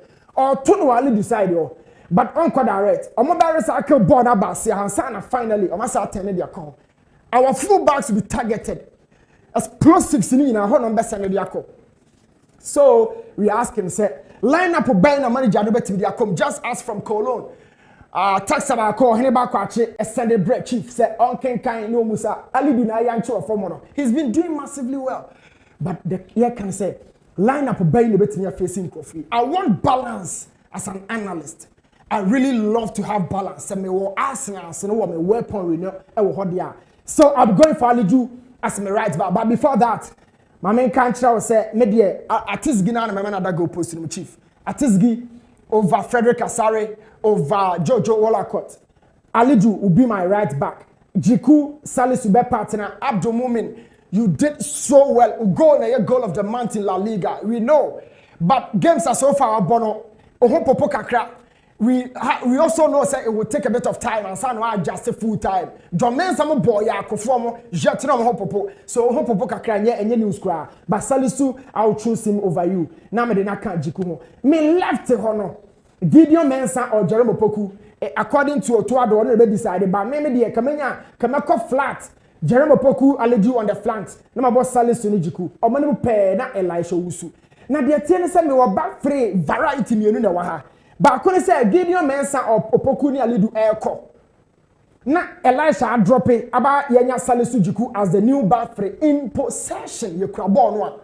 Or remember Elisha no momako Gideon Obeko na aka Salisu Jiku and then Alidu. Me and Sam so another form of back free. It's yes practically as we keep saying say market kind of people so no a bit me see year and how feasible can we win with this squad if indeed now Osha de ketua bia ma mo hu team I'll be going with 4-1-4-1 Fatawu Nuyama Kudus Ashimeru ebe protect Elisha Wusu in midfield na Semenyo or Jordan solid line no. So 4-1-4-1 typically now in possession no na me person me kire wade kakra bi o ha se yet me convert back four no back frame an ye it is our share the whole TV so back frame no bi na aba me person me highlight kire o se no we have a double pivot here just as all share TV no so but there's also the back three here as a manager no ye kura ball na ye kwa you betimi assearch not just you push obi akọ na o hwe ha de no a the man here back free now the position of Elisha Wusu Elisha na wa ha no at this point to say na Tarek why Tarek ko unhu ni TV no kona ho Tarek na ba chase ha say no they are waiting for the second phase of the builder in a convertible 3-4-3 so Elisha na ba ha no that means say na me kire people no so no and I made about further no say possible no to ado the coach no wa box this back three no along with two central defenders no moving Salisu not midfielders now you free to help in transition during the second phase e banasana it be boy ma ye ball free sometimes we do struggle even in possession but that's it we need see China 4-1-4-1 na me highlight kire wo no it be converted by the roles given by Otto Ado the coach it 4-1-4-1 convert here say ne betumi dia maye convert means say the corner kwa Ashimeru drop it kakra meka Elisha Wusu ho so that we have a solid base na Kudus Ababeshem as a typical number 10 flanking him ebe Nuyama and Fatawu na top when you're one of the strikers Jordan or Semenyo in a 4-2-3-1 so 4-1 with Elisha 4 Kudus Ashimeru na obenya one na matiso if we struggle to go out Ashimeru betumi a drop it aba centrally now wababa ye adwuma no am yetimi diako it's a tough game a quality individually there and but it goes beyond just the individual quality now your problem ba kuna wo hwe na ma Daniel Chidi am chief your problem is say the 10 minute conundrum in our team last 10 minutes of the first half or toward the second spell we consider 10 goals on the second coming 10 goals now 10 no yam boom by data that tears a coin fast over 10 no emumiansa abba the last 10 minutes of the first half emumiansa not just akwa 7 na kan emu 5 and so to the last 10 minutes of the second half not just a mienu na kan there ebetimi about randomly but there what a systematic pattern no at the last 10 minutes of the first half miansa and 50% out to the last 10 minutes of the second half. Is it down to endurance? I would say no. Last 10 minutes of the first half, and endurance. Let's analyze concentration, mental resilience to kill off games. The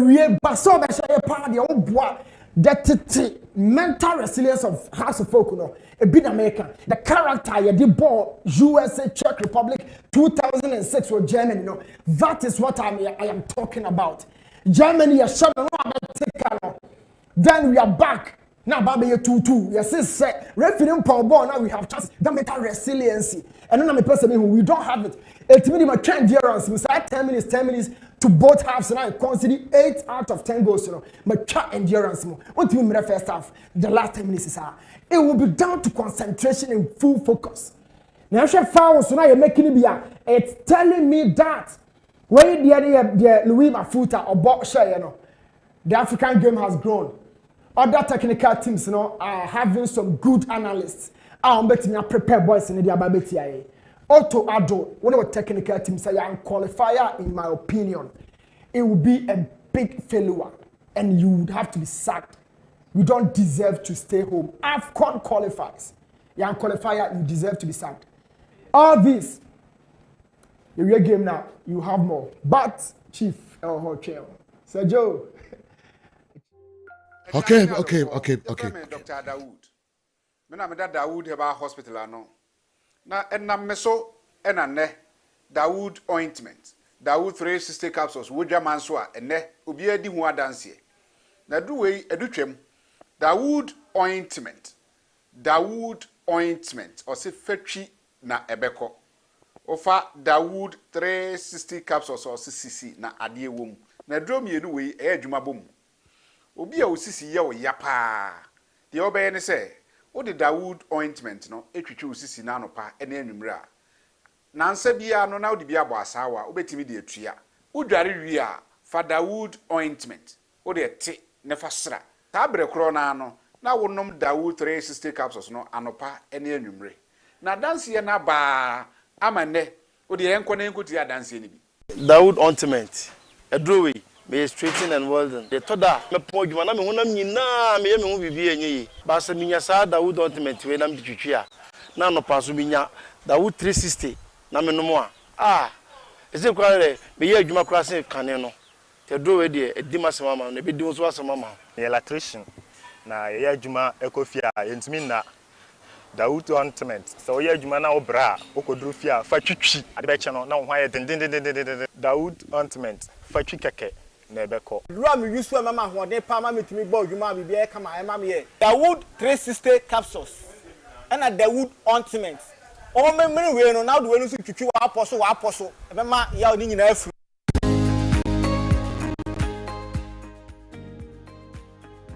Okay.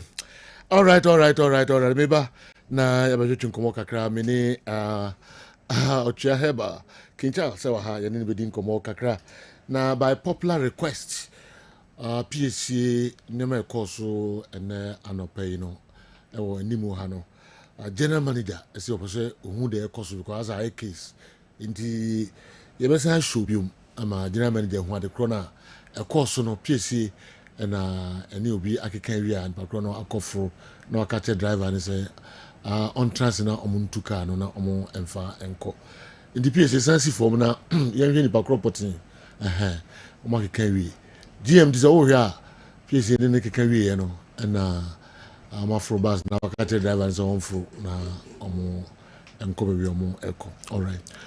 King Charles, my brother, we a popular request. DM na person we had the correct course. Case na go do the office. Do not pursue who the course of party. All right. King Charles, me and you. They are the brain answer that. As a job, we didn't check and say if divine hoop about center at the mount no do my phone. So John across a mobile Jumon and now moment team say Ghana ha or Chia be correct. The entire mammy yelling them. So in California, my short toy. Yeah. To me, few about her car no what.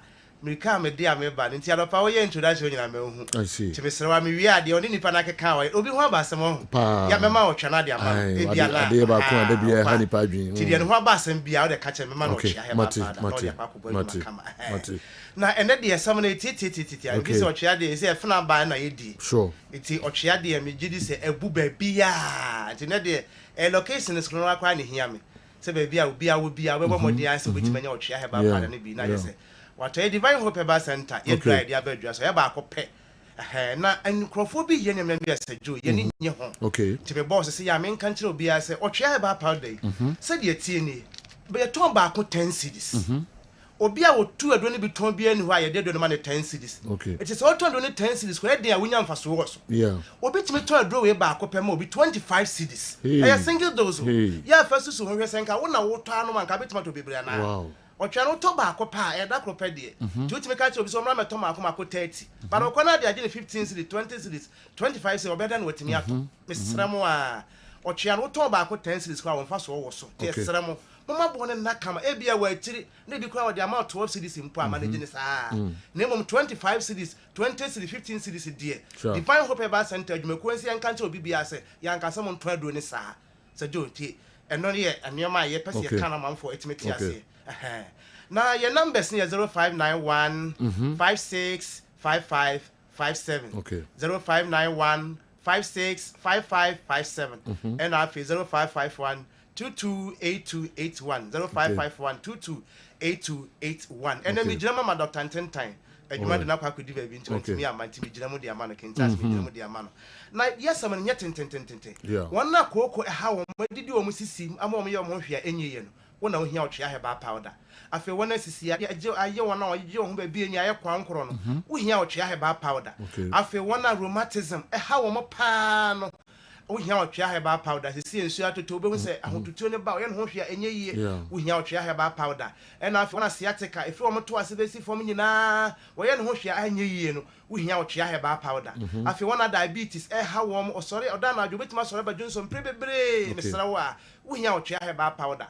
afi mema na prostate enlargement ha wo mo no mesra ya na wo chima nsa na Johnson na ba na wo Johnson wie nso kura ma ya na ebisa so wo nika mu sebe wan hwe a wo nam na sa Johnson je obi ga ka sa wo Johnson na bia na ntesa mesra wo pe wo twea heba powder na sa ha wo nyina emfi ho ma na wo ntimi nto wona wonti ya na headache woni ti no opese wo mani na ne nsa na sunu no okwa ne mene mesrem a adura wo hia betima boy o twea heba powder afese stomach was and how one word ne kama na so ntimi ntibi ni ma ho nto wo a mesrem a pe o twea heba powder na no na wo ntimi nto afi ma no muntie wona menstrual pain ha wo ma ya na da bia de o ma ye bosom ye o ma calendar eso ya ne ehu sa abe na so no mesrem a mompe o twea heba powder ne enchem se de obesi anu mo twea heba powder no na yi menstrual pain ni na afi na mo ho ntimi atomo se wanya ne sa amama ne kwakota awode na no a kwakwa fibroid de adaw won so kura wo pa wo woni be ma ne de ahia nso ne nko ya na kwakota eche na asane aba wo so na asane aba won so wo pa wo mesrew eduro ba akopɛ a obetimi anom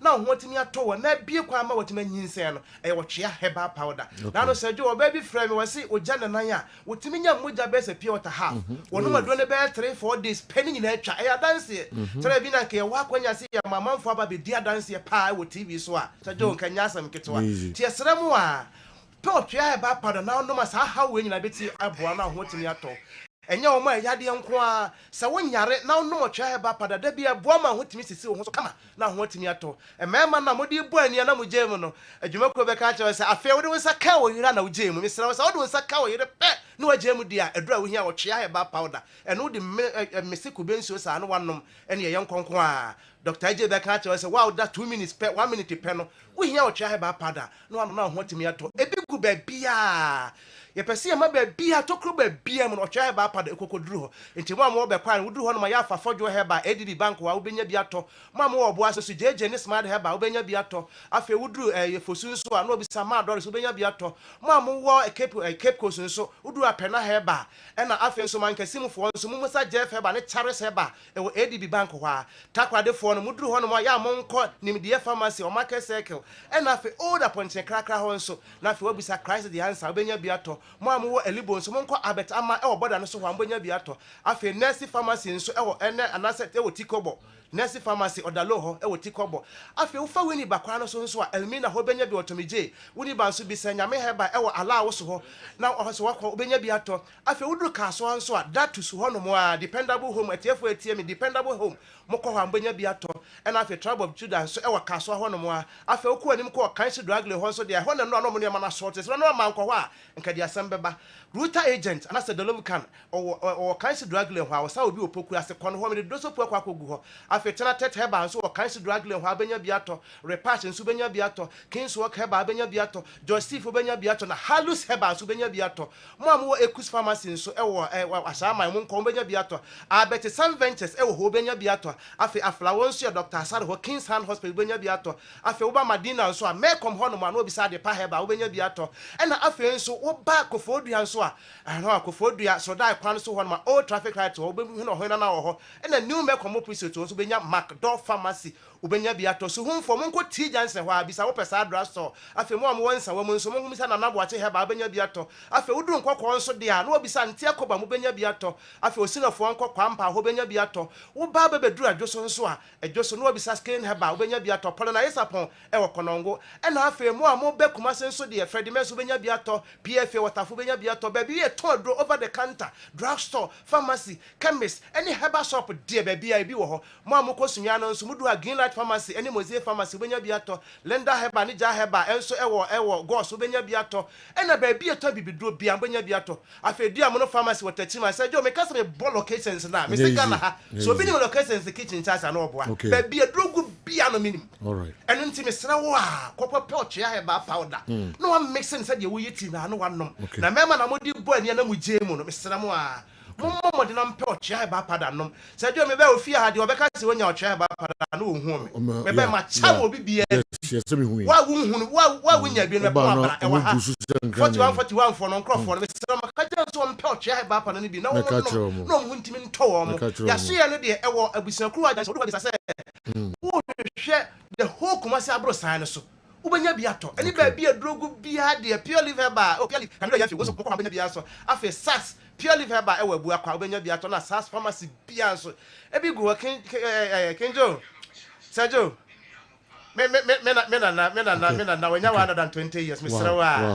Wa free mu na me nda ya na ye na yi e wo bo ho sasa ye sad of wo say amra me boa ye wenya 120 years ye fe na nana me ame nana efe nana afie ntimi 120 years na no free mu me de ye na yi ti sa do fo nyina mo tie nkan say ya na maba na maba number ni bio 0551228281 and I say 0591 565557 and then the gem ma Dr. say okay yeah, that's it. All right, yes, that's it. I'll try her so Jabia.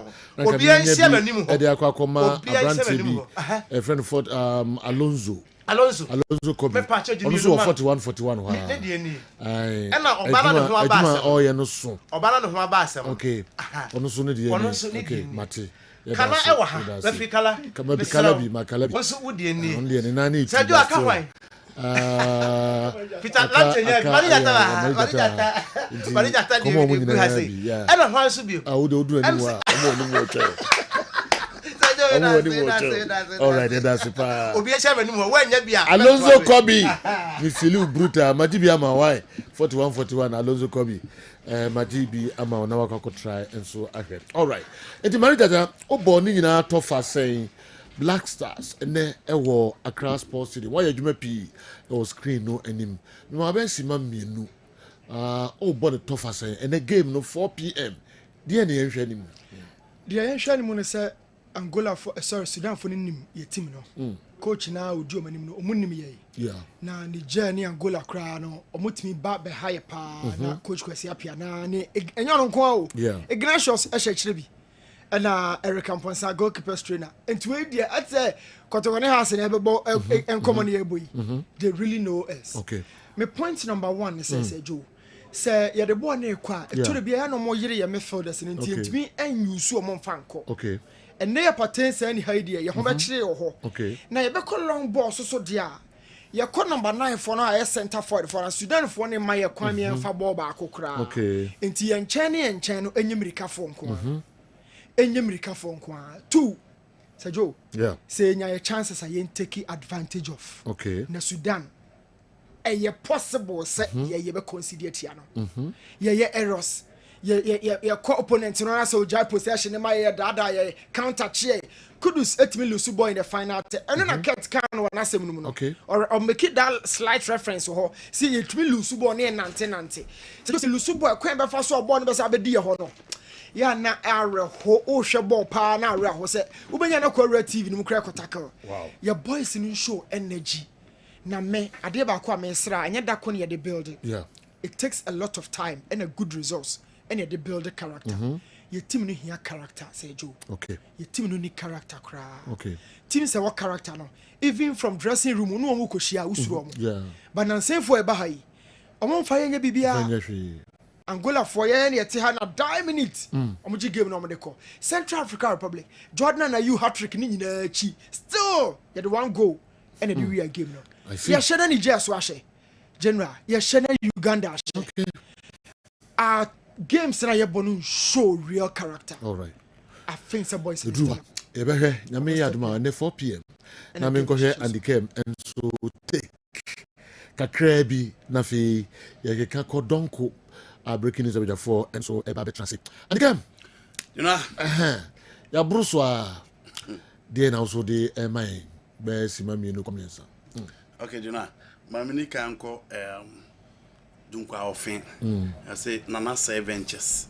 Omum fa Kessben FM ni agro. Nana say ventures, okay. Ventures e dunkwa ofin.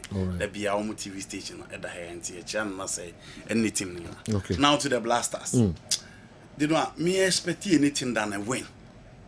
And only idea me expect. Ye players no e omu say football draw lose win three things in the whole football. Yeah. But you know, I'm not expecting anything. One, Omadia to say pitch in the year.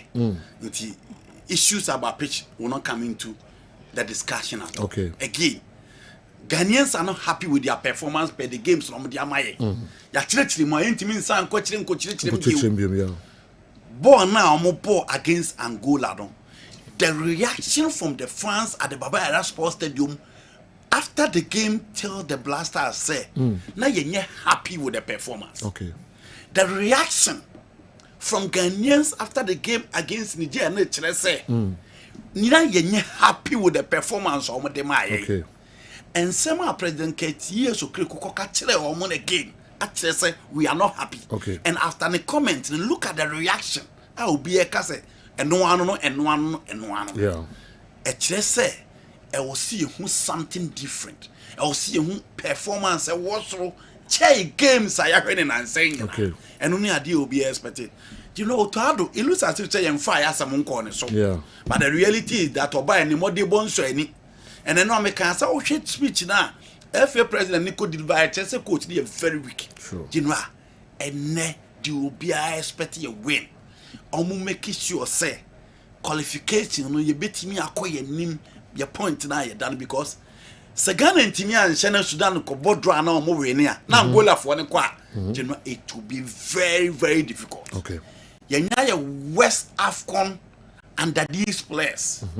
Omam ya lose touch in terms of results under these players. Sure. The Kumasi record they cry in 20 years almost say no. The Kumasi record they cry in 51 years almost say no. You know when you Sudan assembly. A win-win situation.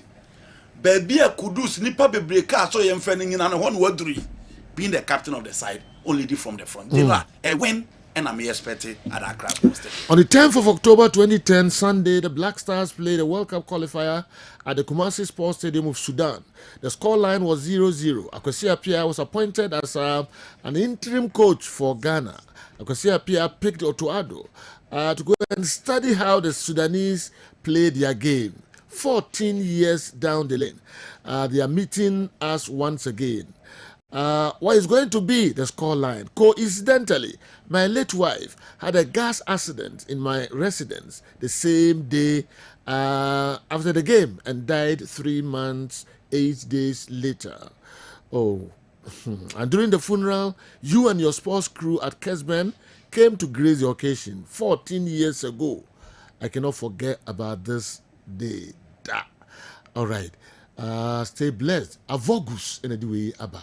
When we Avogus, yes, no. Avogus, too bad. But yeah, we say and they game no, I didn't memories, Papa, ebe bro. Nenya some kitwa kra. Kuse. All right. Never we should see na wishes kakrebi na infantu John Tentem and then a Reverend retired Duncan Niako, formerly of Assemblies of God, Emmanuel Assemblies of God Church, YF. We a lawyer, Kwali Papa, and the birthday, yes, lawyer Kwali, the Papa, Reverend retired Duncan Niako, formerly of Emmanuel Assemblies of God Church, YF. My young wish Reverend, happy birthday. Yame onko soa no nyo kesi inshira de em se buso ewo ifio yame ma kwatintin ahodin ewom. Happy birthday Reverend. Okay, sanso ena ene eye kala ba enso birthday Kala ne baba ene eye ne birthday na akwadai Kala your friend say Jocelyn or say Mensa oti Mensa na un say Kala referee Kala ena ne baba me call control room wono which ni nom eje tinye ho se nye wo ba I don't know minima de kunti omo kasa dakla no ho fere do sare ne ma me ho fere be ma de so for ba no ho fere which no na mo these are onye o mama Jocelyn Sam review ni beautiful girl Calabar girl but we busa Calabar no one was osane mami all right happy birthday Jocelyn on so mami more yeah but we end the day you be fan okay me enquire so and coach Steven of media my assistant coach and the birthday so takwa for 80 na message say bass me phone so say me wish coach Steven okay coach baby a obi a yakopon shira okay media ma mo start pie draw all right anko ebe yimu nyina mu di coach happy birthday so konkoma Isaac Opon or engineer Belgium na it for engineer I don't know enti and also and no Isaac Opon engineer Belgium and your birthday Tony Montana say special happy birthday enko emfa emau nyame onshira baby a obia na da wo bia so enko so abio we dey good news kra abio minyonko brebo awo adwoso ni nuanom aka bom aka baby a yapa Mrs Faustina nyame frimpon na from mama wa frim enye ono nkwa sanso na Mr Moses akwasi wereko na ta afre no omoze ono so afrim na nyame yadma weekend na omo eye ni bibia no eba so ewo adwoso nti abio uni abusua ni nyina manfo so mbeba na ba bigama bibia akoso kama pa ewo Royals Forecourt ewo adwoso from donko kopim nonsia abio yama kusa shedin na bibia so be kama pa donko abo ya the breaking news brem pamcho ene ya the live commentary be free Accra Sports Stadium ya the Abraham Ghana and Sudan 4 p.m. ya the munyina say breaking news up next Accra Sudan